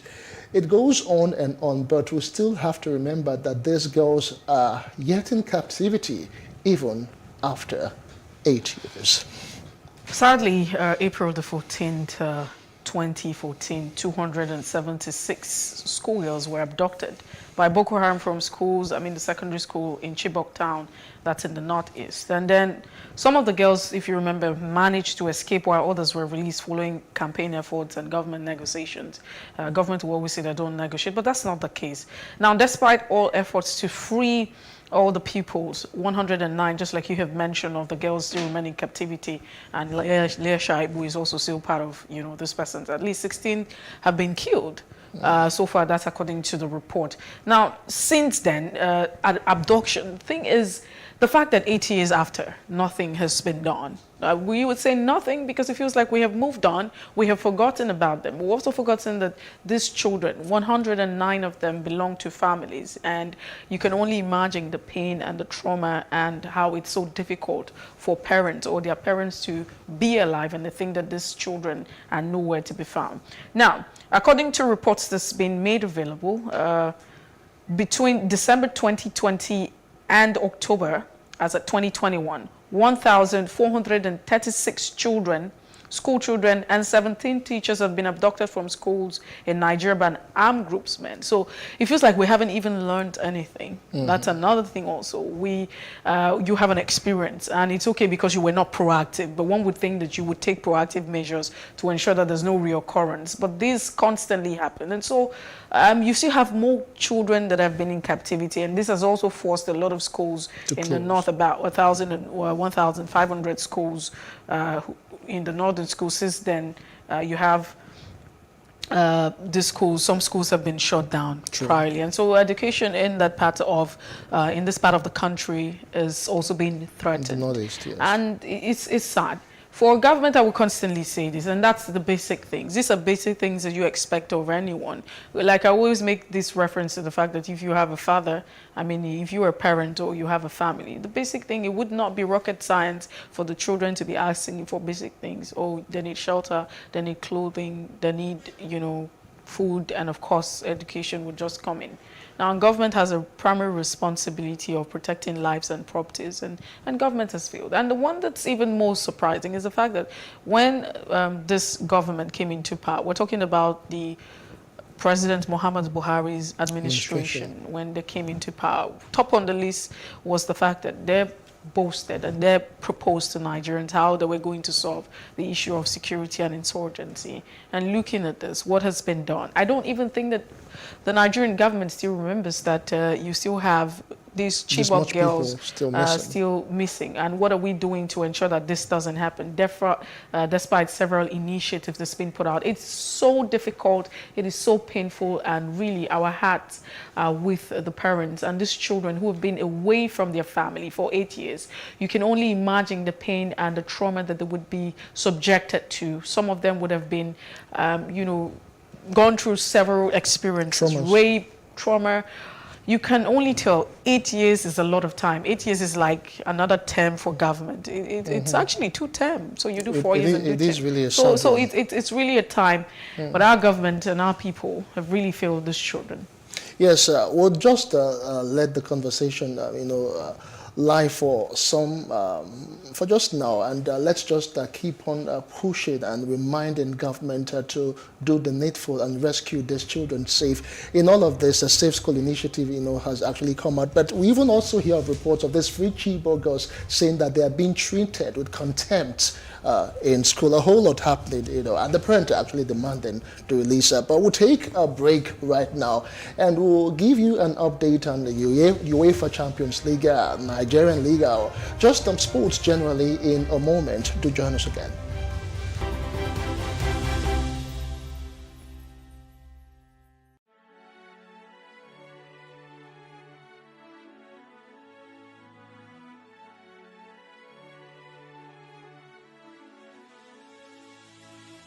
It is engagement we need to have. Those who suffer miscarriages are never taken into account. Members of the National Assembly are also influence peddlers.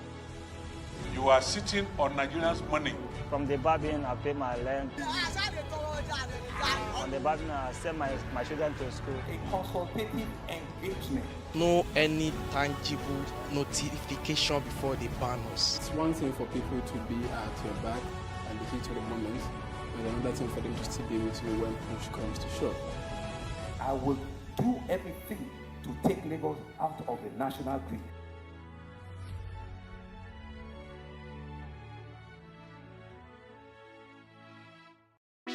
Hey, what's up, guys? You're welcome to another edition of Plus Event, and I remain your host, Ifeoluwa Oshukeye. Your absence isn't an excuse anymore, as Plus Events is all you need, as we bring you the glitz, the glamour, and loads of fun. Oh, definitely. No question. He's a living legend.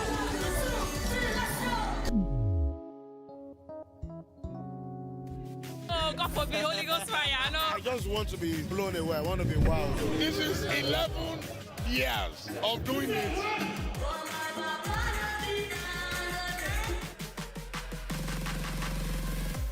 I'm surrounded by so much positivity. No, it's okay. Yo, what's up, my people? It's your boy Starboy Terry. You're watching Plus Event on Plus TV. Stay glued to Plus TV Africa every Saturday and Sunday, 4:30 p.m. West African time. How can we have peace without justice? Plus Politics.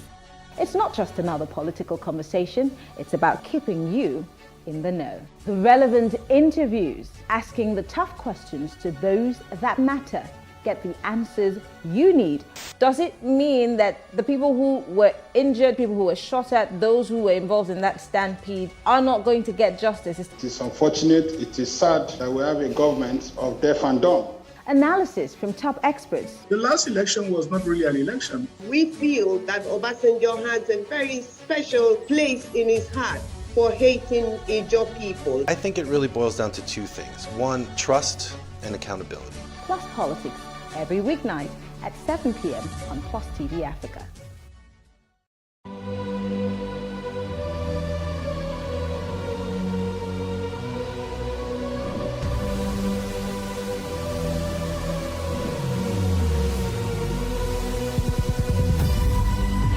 What we do not understand, we will stigmatize. What you can see is the remaining of the tanker that exploded. The suspect equally confessed.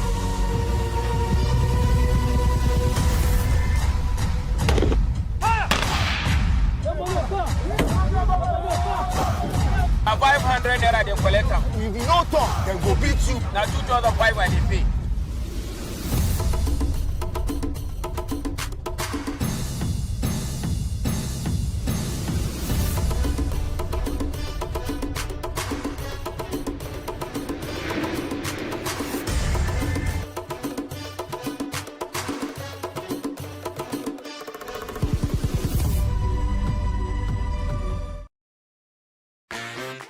Hello and welcome to Space and Style, a property show designed to connect various stakeholders across the property value chain.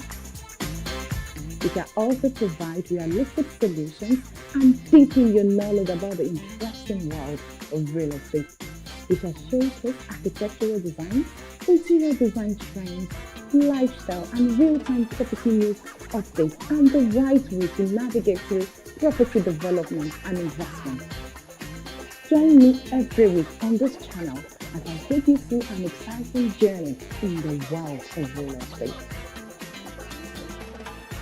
Space and Style, 6:30 p.m. on Saturdays and 5:30 p.m. on Wednesdays.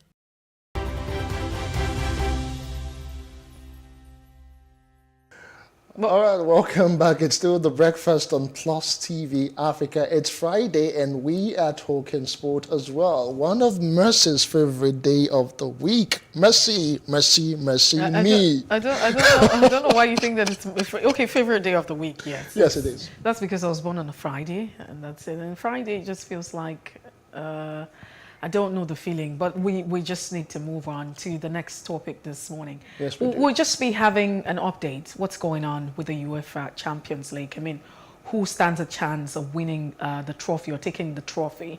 We do have a sports journalist who joins the conversation this morning. Monday Thomas, it's good to have you join us. Good morning. It's a pleasure to be with you this morning. It's quite fantastic what is happening in the UEFA Champions League, and I can't wait to get on with it. So bring us up to speed. I mean, what's going on right now? And looking at the clubs that are still standing, you have Man City, Liverpool, among others. Who do you think stands a chance of getting the trophy?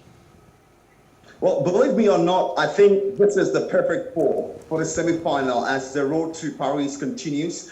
We have Manchester City, Liverpool, Real Madrid, and as well as Villarreal. I'd like to start with the list. With all due respect to all the Yellow Submarine fans all over the world, I'd like to term them as the list. Although they are the most underrated, but I think they're also the most devastating. They've got a European specialist as a coach. Unai Emery, fantastic manager, won the Europa League back-to-back. He qualified Arsenal to the Europa League in 2019. Unfortunately, he lost. And last year, he won Villarreal their first major title, which is the Europa League against Manchester United in the final, where, of course, it ended in penalties. So Villarreal, we've seen them do great things against Juventus right there at the Turin Stadium, and also we saw what they did at the Allianz Arena. They might be the most underrated, but I want to advise team to try to overrate them a little bit, because when they have a specialist like Unai Emery, a lot is meant to happen. Let's move to Liverpool, which is an incredible team so far this season. We saw that 3-3 draw against Benfica, and I'm very sure Jurgen Klopp came out to apologize for having 7 changes from the team that we saw in that mega title shipper in the English Premier League. They've got informed players, Mohamed Salah. In Liverpool, everyone is scoring. Luis Diaz, Sadio Mane, and as well as Mohamed Salah. They are on hand to win their 7th UEFA Champions League title. They've already won 6, and they are perfectly poised to take on Villarreal. For Real Madrid, of course, it goes without saying, the most successful side. They've got Karim Benzema and Vinicius Jr., who is doing the business for them. They've got Carlo Ancelotti as well. So I think it's going to be an incredible football on the 26th and on the 27th of May when we talk about the semi-finals. But let's talk about Manchester City. In my word, they are the UEFA Champions League desperate. Pep Guardiola has spent over 1.5 billion pounds to hand Manchester City the UEFA Champions League. We saw that embarrassing performance some months ago in Porto, where he lost to Chelsea in the 2021 UEFA Champions League final. So he's desperate. He wants to win it at all costs. But of course, I'm going for Liverpool, because to win a title, to win games, you need to have a strong defense and you need to have a strong attack as well. Liverpool have an unbreachable defense and a very devastating forward. So, like I said, Liverpool, everyone is scoring. Mo Salah can score. Sadio Mane can score. Luis Diaz can score. Diogo Jota can score. Bobby Firmino can score. In the back, they've got Virgil, and you know for certain that he's one of the best. So, I'm tipping Liverpool to win their 7th UEFA Champions League title, and they're going to do this. So you don't think that Manchester City can match the energy of Liverpool to win the UEFA Champions Trophy? They can't match it. We saw what happened to Manchester City some nights ago in Spain at the Wanda Metropolitano Stadium, where Atletico Madrid started playing. They went to hiding. They defended for the first time I saw Pep Guardiola defend. So that means that team can be beaten anytime with a resilient team. And of course, Liverpool have gotten what it takes to beat any team in this semi-finals, and of course make it to the finals, and they'll certainly clinch it, in my opinion. Thank you so much. Monday Thomas, for being part of the show this morning. We do appreciate your thoughts, and we look forward to having more of you share great ideas and thoughts as regards football and sporting world. Thank you so much for having me. Once again, it was a pleasure to have you host me. Let's look forward to doing this again. Thank you. All right, thank you so much, Monday Thomas. It's as though there is a Liverpool-Manchester City final, which will be inevitable. All right, we'll see how all of that plays out. But that's the size of the show for today, this Good Friday morning. We trust you would have yourself a wonderful holiday. Friday, Monday have been declared public holidays. My name is Justin Akadonye. And I am Messi Boko. But if you missed out on any part of the conversation, it's all right to follow us on Facebook, Twitter and Instagram, and do subscribe to our YouTube channel at PlusTvAfrica and PlusTvAfrica Lifestyle. Many thanks for watching. Have a great day.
This medal has been directed to empower 1,000 persons with disabilities in each state in the next 12 months. When I start hearing the shoot of gun, Whatever I've done. Every public policy has winners and losers, and some will not be very happy with you, while others, usually the silent majority, will be quite happy.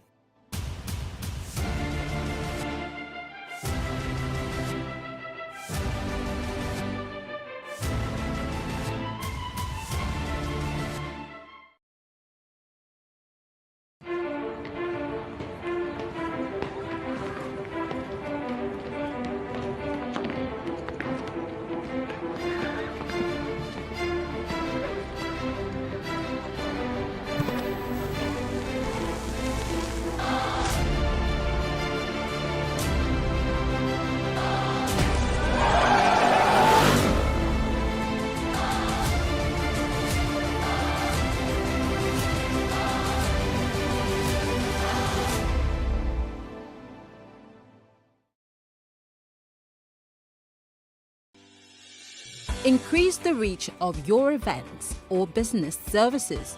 To advertise on Plus TV Africa, please call 0906 000 5719 or 0909 040 8408, or send an email to marketing@PlusTvAfrica.com.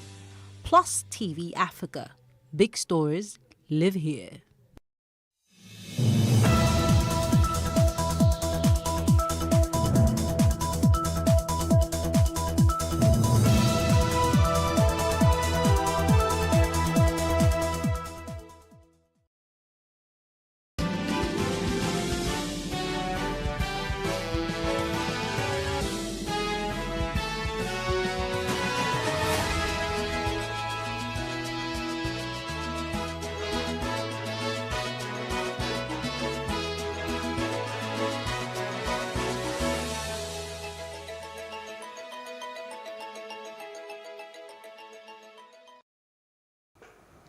Good morning. I am Jacinta Ubiuku. This is the news brief. April 14th marks the 8th anniversary of the mass abduction of schoolgirls in Chibok town, which brought the once obscure Borno State community to global attention. That night, Boko Haram terrorists invaded the government girls' secondary school Chibok and abducted a total of 276 schoolgirls from their dormitory. Despite the conspicuous promises made by the government to do everything within its power to secure the release of the girls, nothing tangible seems to have happened 8 years after, as about 100 of them are still missing. My daughter said something.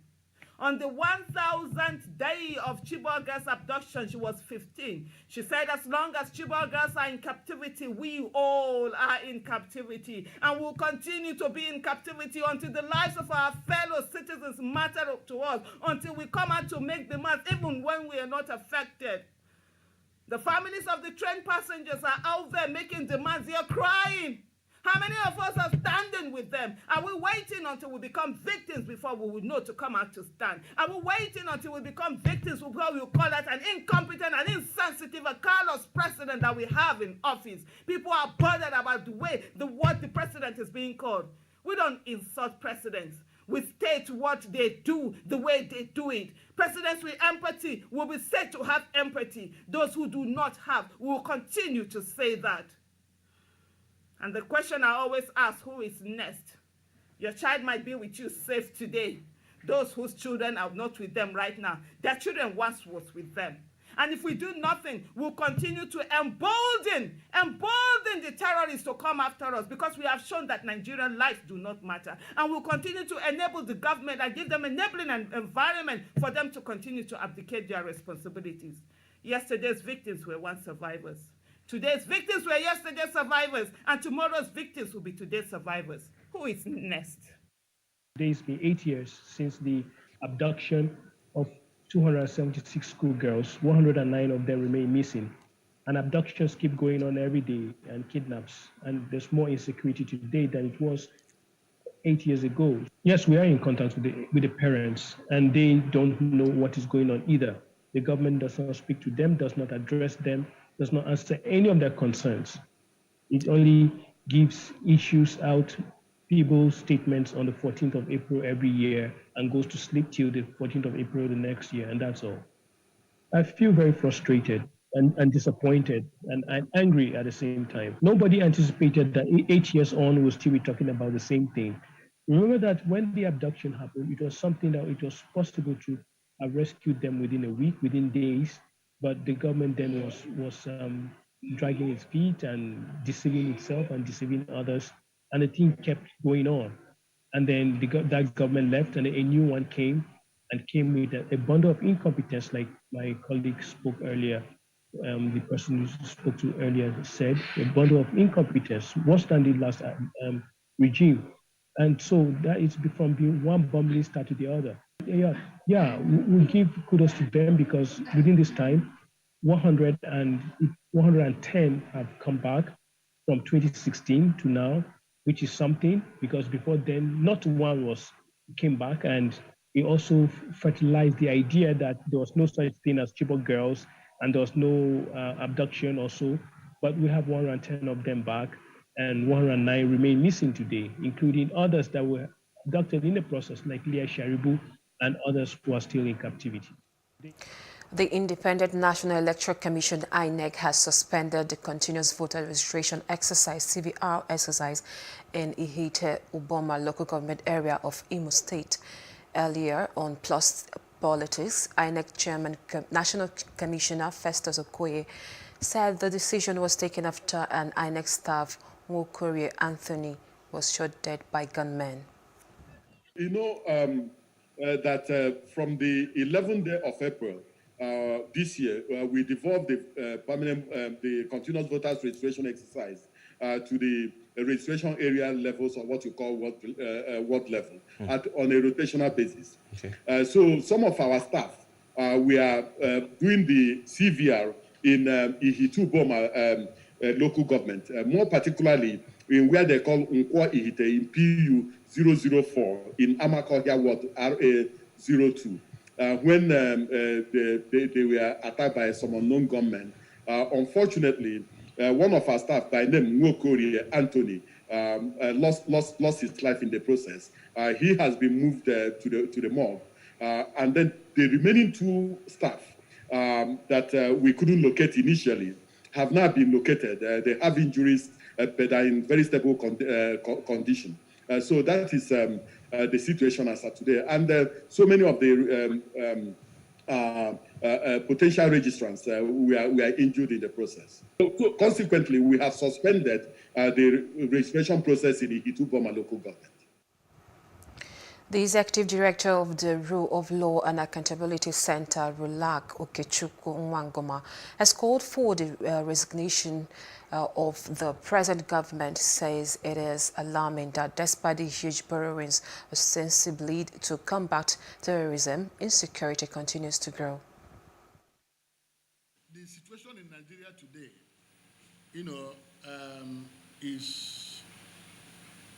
it has never been as tragic before as it is to today. The people in government today, when they were in opposition in the time of former President Goodluck Jonathan, were the ones who went to the streets in Abuja protesting over insecurity.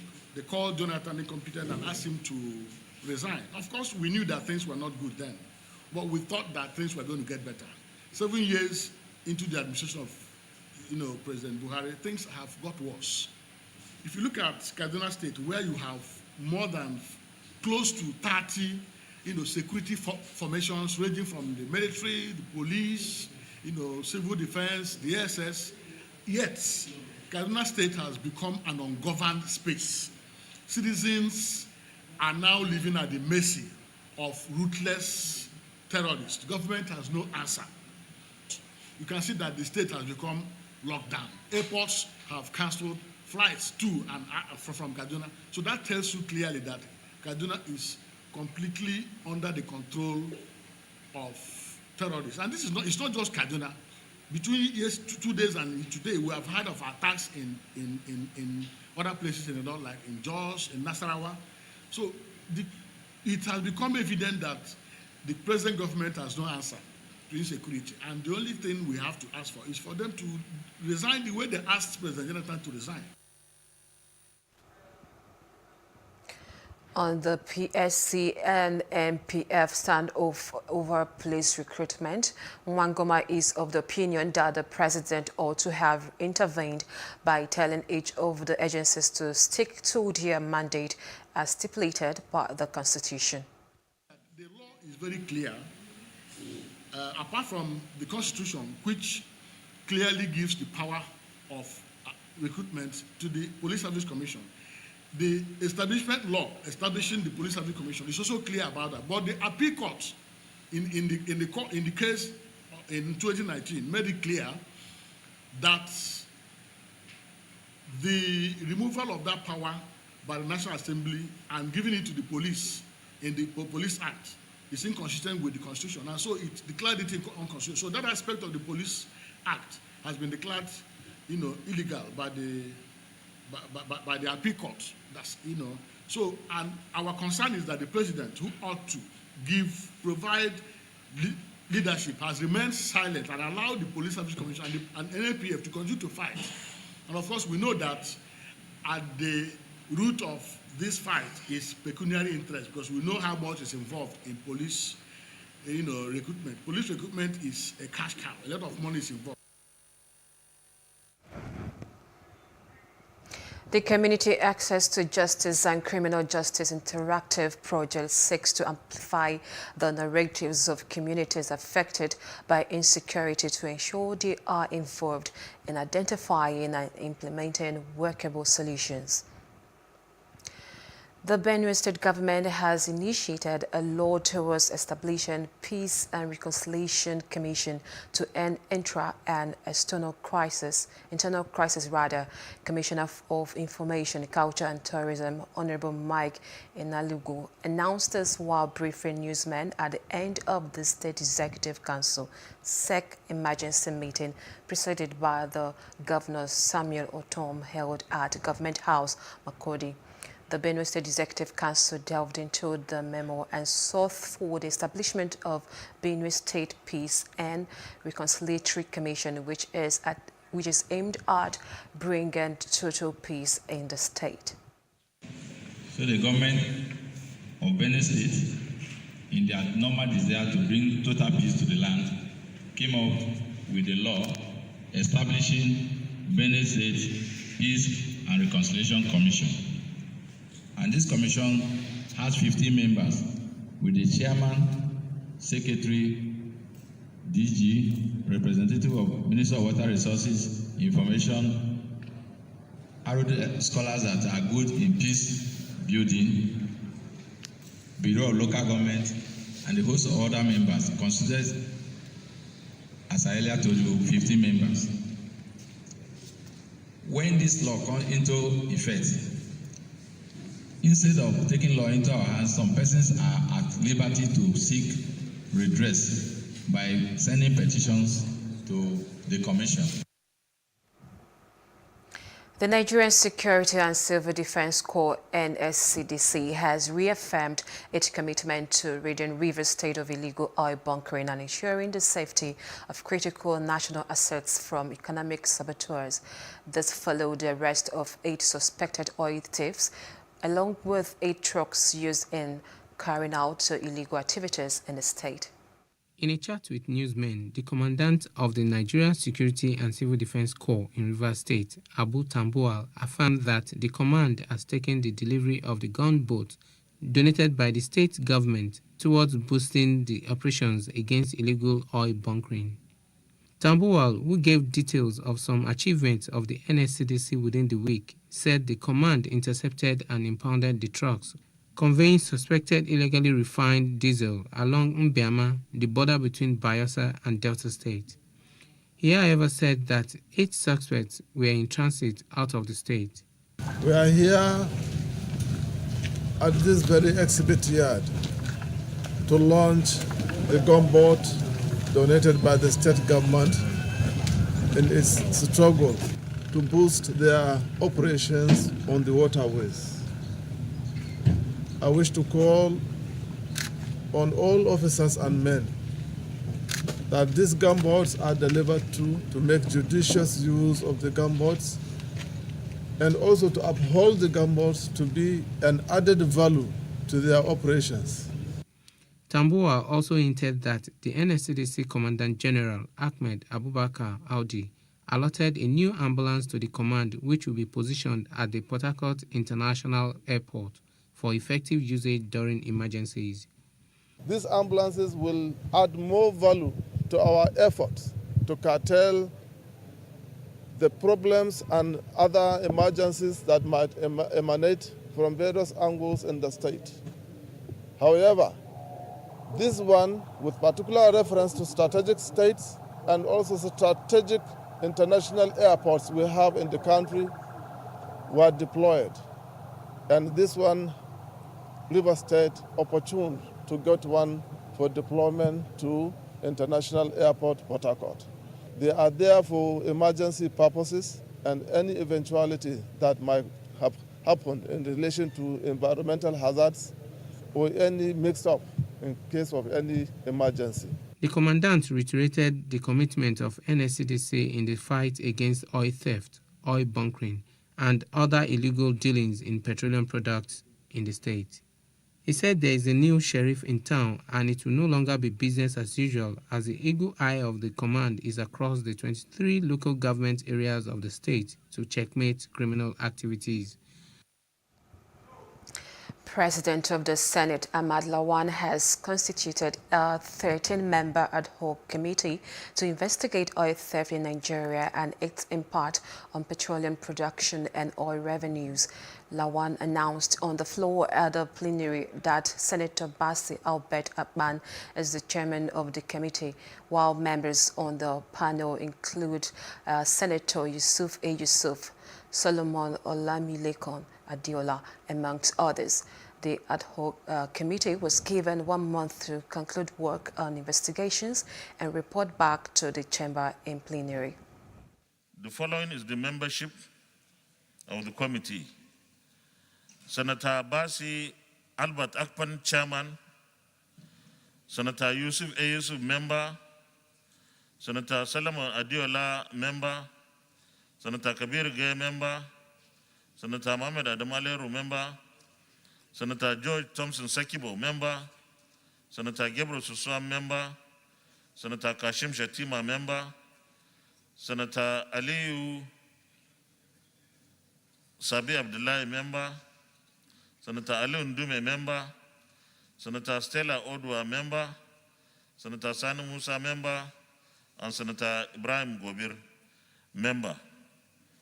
This committee has a month bring us the report on how the oil theft is going on, how we can mitigate it, and of course the resolutions that will help stop this. Lagosians are unhappy that no work has commenced at the Eco Bridge weeks after a fire incident burnt goods worth several millions of naira and caused serious damage, forcing motorists to use the alternative routes. That's on Street Views. Take a listen.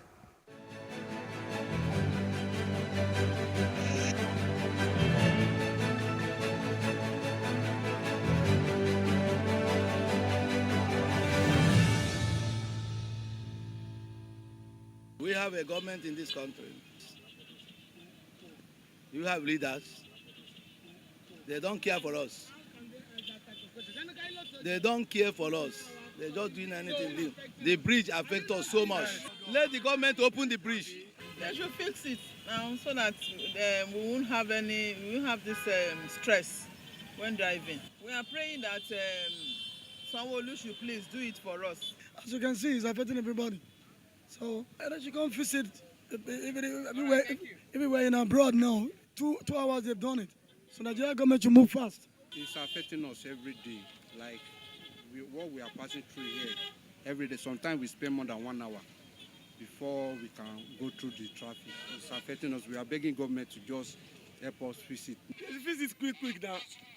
Now the bridge all of us they use. If you know bridge, no us. Make it feed us, make all of us see food to feed for our family. We spend 2-3 hours. Like on Monday, we spend 5 hours. 5 hours of hold up. It disturbs every day. Not only one, it disturbs every day. It's very, very critical. It's disturbing every day. Please let them know, let them help us know what they will do there. I beg. It's affecting us very well. In our buses, they keep complaining every day. You understand? One woman delivered a child last week inside the traffic last week.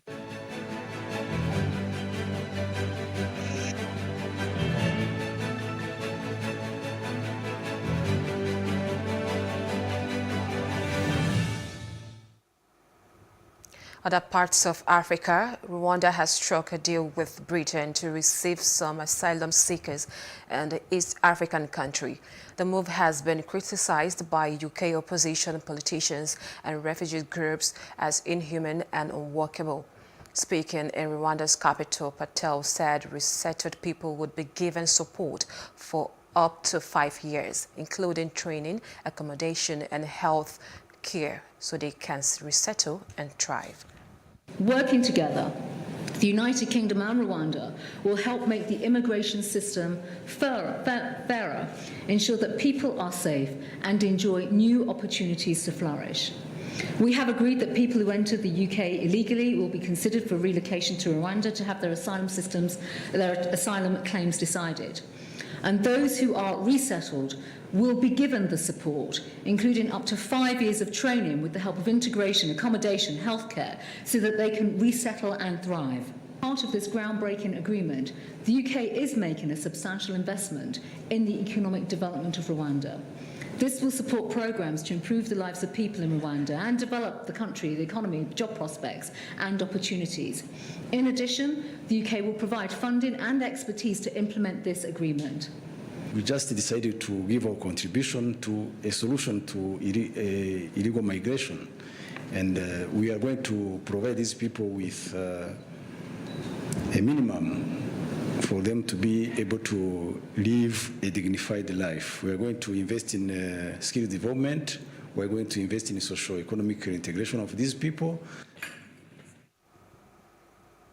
Outside Africa, police has said that Israeli police clashed with masked stone-throwing Palestinians at Jerusalem holy site 2 weeks into the Muslim holy month of Ramadan. They were said to have entered the compound revered by Jews as the Temple Mount and by Muslims as the noble sanctuary to disperse a crowd throwing rocks towards the prayer site of the Western Wall nearby. Ukrainian volunteers distributed food to local living close to the front line in eastern Ukraine as shelling was heard in the distance. The town lies at the northernmost end of Ukraine's several hundred-kilometer line of contact, the ceasefire line that Ukrainian forces have held against Russian-backed separatist forces in Donbass since 2015. On Thursday, Ukrainian forces and vehicles were seen on the town's deserted streets around 12 kilometers away from the front line. I stay here because it's my home and we help people delivering food, chemistry, and our town just destroying.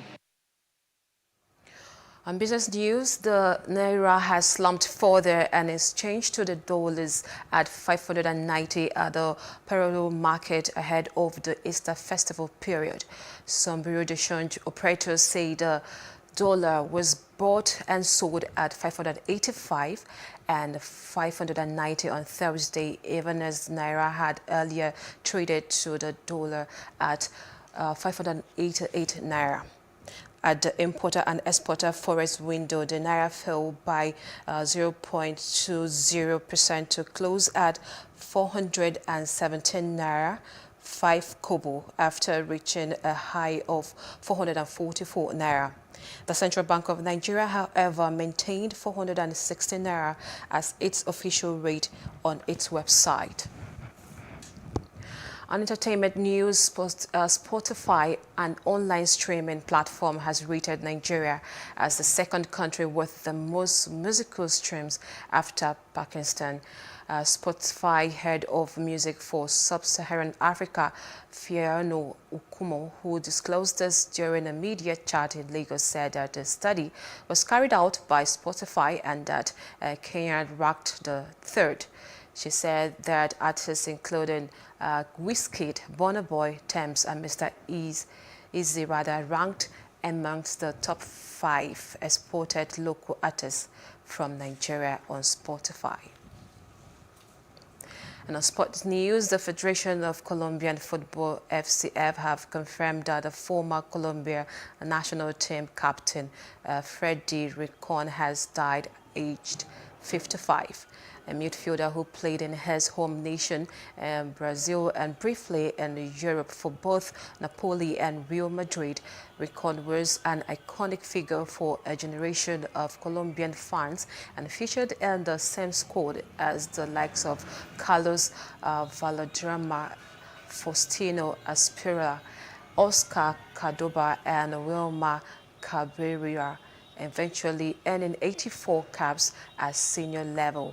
Rincon was involved in a vehicle collision 3 days ago and was hospitalized with serious head injuries after the car he was driving collided with a bus in Cali.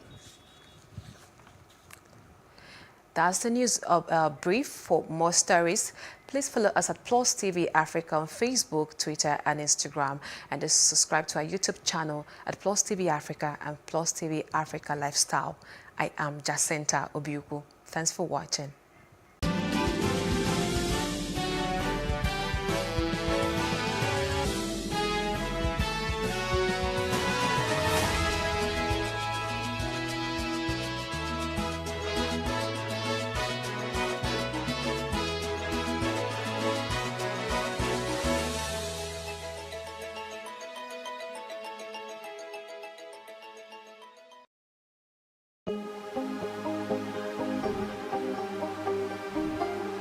It for upcoming artists to blow in Nigeria.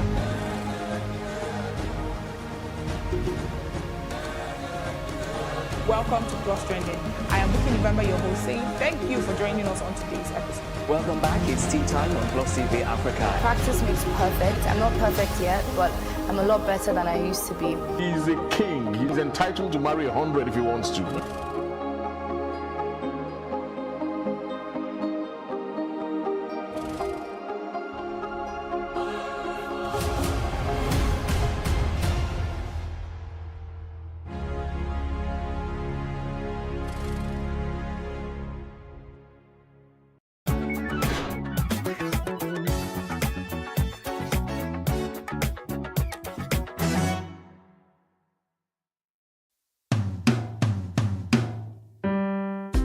My name is Tunji Aziz, and here is my good old days story. I was born in that town of mountains, hills, rocks, and valleys, Okeo, the headquarters of Kajola local government area of Oyo State. Growing up was fun, or as I later came to know, fun and education. I woke up to the firm hands of my uncle Baba Shombade, a Babalawo at Lelade Olele Okeo, for our consultation with Ifa and taking of offerings to issue at the crossroads with the bell from the First Baptist Church Ishia, just across, rousing Christians to come and worship. I would later go to Eliolono, my paternal grandmother's house for Ileya celebration, or to Ileshobaloju Ogon, my grandfather's house. I remember going to church with my uncles, Boda Shola, Boda Bimpe, and may so rest in peace, Boda Raphael. I remember how we sang at Ikore after a huge bowl of rice and stew, which was a rare delicacy at that time. Dawo, dawo, dawo sile Oluwa. Dawo, dawo, dawo sile Oluwa. Owo iresi, koba resi lo. Dawo sile Oluwa. I enjoyed every bit of the annual Egungun festival. The fear created by Olugbojo, Shambeleke, Ogbongbon, Onpepe, ha! Just as I was infatuated by the gentle dance steps of Babalago and Egun Mokoko, I waited eagerly for Odunfa or Ifa Festival. I loved the Egungun Festival more because of the mesmerizing costumes and guttural voices of the Egungun and the surplus supply of Ole. Moin moin. Yes, Ole was to Egungun Festival what rice and chicken is to Christmas and ram meat is to Ileya or Idi Kabir. I remember how we sang in mockery of those playful Egungun Paka, and how we teased them and ran when they chased us with their long whips. What am I driving out with my story? There was palpable love, understanding and tolerance between all the religions and their worshippers. Those good old days taught me that we could all live in peace, love and understanding. Those good old days shaped my life to accommodate and love and respect everyone, irrespective of their backgrounds. Today I marvel at the distrust, killings, segregation in the name of religion, and I ask, can we go back to the good old days when everyone worshipped God as He appeared to them? Can we be as tolerant as we were in the good old days? Our children deserve a better tomorrow, a future where what matters is our common humanity and not our religion, ethnicity, or class. We can make it happen. We can change the narrative by taking steps to build a better future for our children. Our children deserve a better and brighter tomorrow, not a reflection of the good old days. I am joining Shemore in this collective drive towards a greater tomorrow. Thank you.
The weekend is here and rest is near. It's a Friday, and this particular one is a Good Friday. Welcome on the show. Well, happy Easter celebrations. Before I go to the story for today, I'd like to apologize from yesterday's show. I was corrected by Ebola from Magodo. He called on the show and said that it was not Emmanuel Amunike that was sick. It was actually Emmanuel Emenike that is sick. So Amunike should not come and sue us to court, you know. So Amunike, well, your days will be long, okay? And Emenike gets well soon, okay? So it was not Emmanuel Amunike yesterday. It was Emmanuel Emenike that is sick and he needs all the help we can get. And our topic from yesterday was that we don't help our people. These are heroes past. Love it or leave it. But we just leave them to what they are going through. I give a personal experience with Paul Hamilton, who was the under-19 coach in Nigeria. And he died. His first left leg was amputated, right leg was amputated, and then he eventually died. And his wife has been going, a Ghanaian, his wife, has been going from Abuja to Lagos like she's going to Ojulegba to Ikeja. And they haven't given her a dime since then. I spoke about Dosu Joseph, what an accident around the Ikeja area. After a year, the NFF promised to give him something to get his leg done. After a year, he was told that he was on a personal mission. It was not a Super Eagles issue, so he should take care of himself. So because of that, the delayed time, he limps till now. Former goalkeeper, he was a goalkeeper of the Olympic 96 team that won the gold medal. We should try to. But, well, after explaining that, let me apologize again. It was not Emmanuel Amunike is hale and healthy. It's Emmanuel Emenike that is sick. Let's come to my troublesome topic of today. Now, the Executive Committee of the Nigeria Football Federation has approved the recommendation of its Technical and Development Subcommittee for the appointment of Salisu Yusuf as the head coach of the Super Eagles B, otherwise known as the Chan team, as well as the Under-23, the Olympics team. Yusuf was previously banned for collecting bribe as an assistant coach of the Super Eagles after he was caught on camera in August 2018 accepting cash from men who posed as football agents to select 2 players for his Morocco 2018 African Nations Championship squad. He was subsequently banned for 1 year and ordered to pay a fine of $5,000 by the Federation following the NFF Ethics and Fair Play Committee ruling that the coach received $1,000 from the men. The NFF reinstated the coach in 2019 after serving his punishment and later approved his return as assistant coach of the Super Eagles and head coach of the Super Eagles B team with effect from November 1st, 2021. Salisu's appointment was contained in a statement on Thursday by the NFF spokesperson Ademola Olajire titled NFF appoints Salisu, Boso, Ugbade, Bassi to head male national teams. Yusufu was head coach of the Super Eagles B when the team emerged runners-up of the African Nations Championship in Morocco. In 2018, we worked with Kennedy Boboye, assistant coach, Fatayo Shaw, assistant coach, Abubakar Bala Muhammad, assistant coach, Fidelis Ilechuku, assistant coach, Ebuborishe Uwejumare, match analyst, and Ikeshorumo, goalkeepers trainer. I'll leave the rest. My point is, let's ask ourselves a serious question, and I will not stall on this one. Francis Indem is going to help me put the phone lines on the screen. Are we a shameless nation, really? We know that Amaju Pinnick doesn't listen to anyone. As far as everyone is concerned, he's deaf to our complaints. But if Amaju is not listening, shouldn't somebody else be listening? This man was caught on camera attempting to take bribe to put 2 players in the team to actually field for the Chan Eagles. He took the bribe, $1,000, and he promised them he would do just that. But just before the Chan Eagles tournament started, he refused, the story came out, and he had to be suspended for 1 year.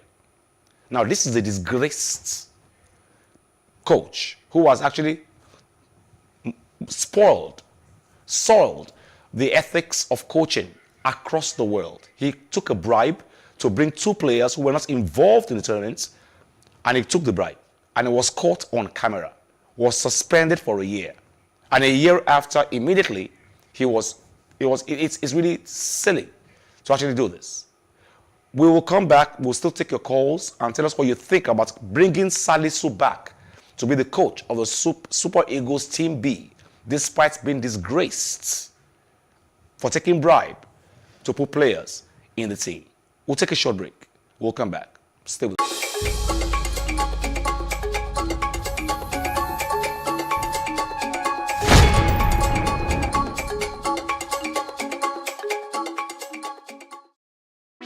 Hey, what's up, guys? You're welcome to another edition of Plus Event, and I remain your host, Ifeoluwa Oshukeye.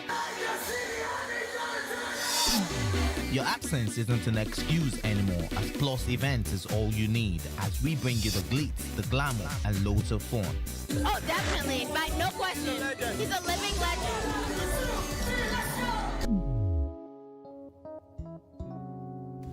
Oh, God forbid, Holy Ghost fire, I know. I just want to be blown away. I want to be wild. This is 11 years of doing it.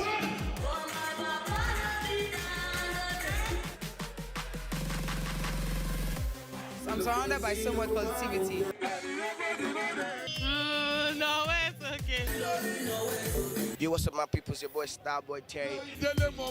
You're watching Plus Event on Plus TV. Stay glued to Plus TV Africa every Saturday and Sunday, 4:30 p.m. West African time.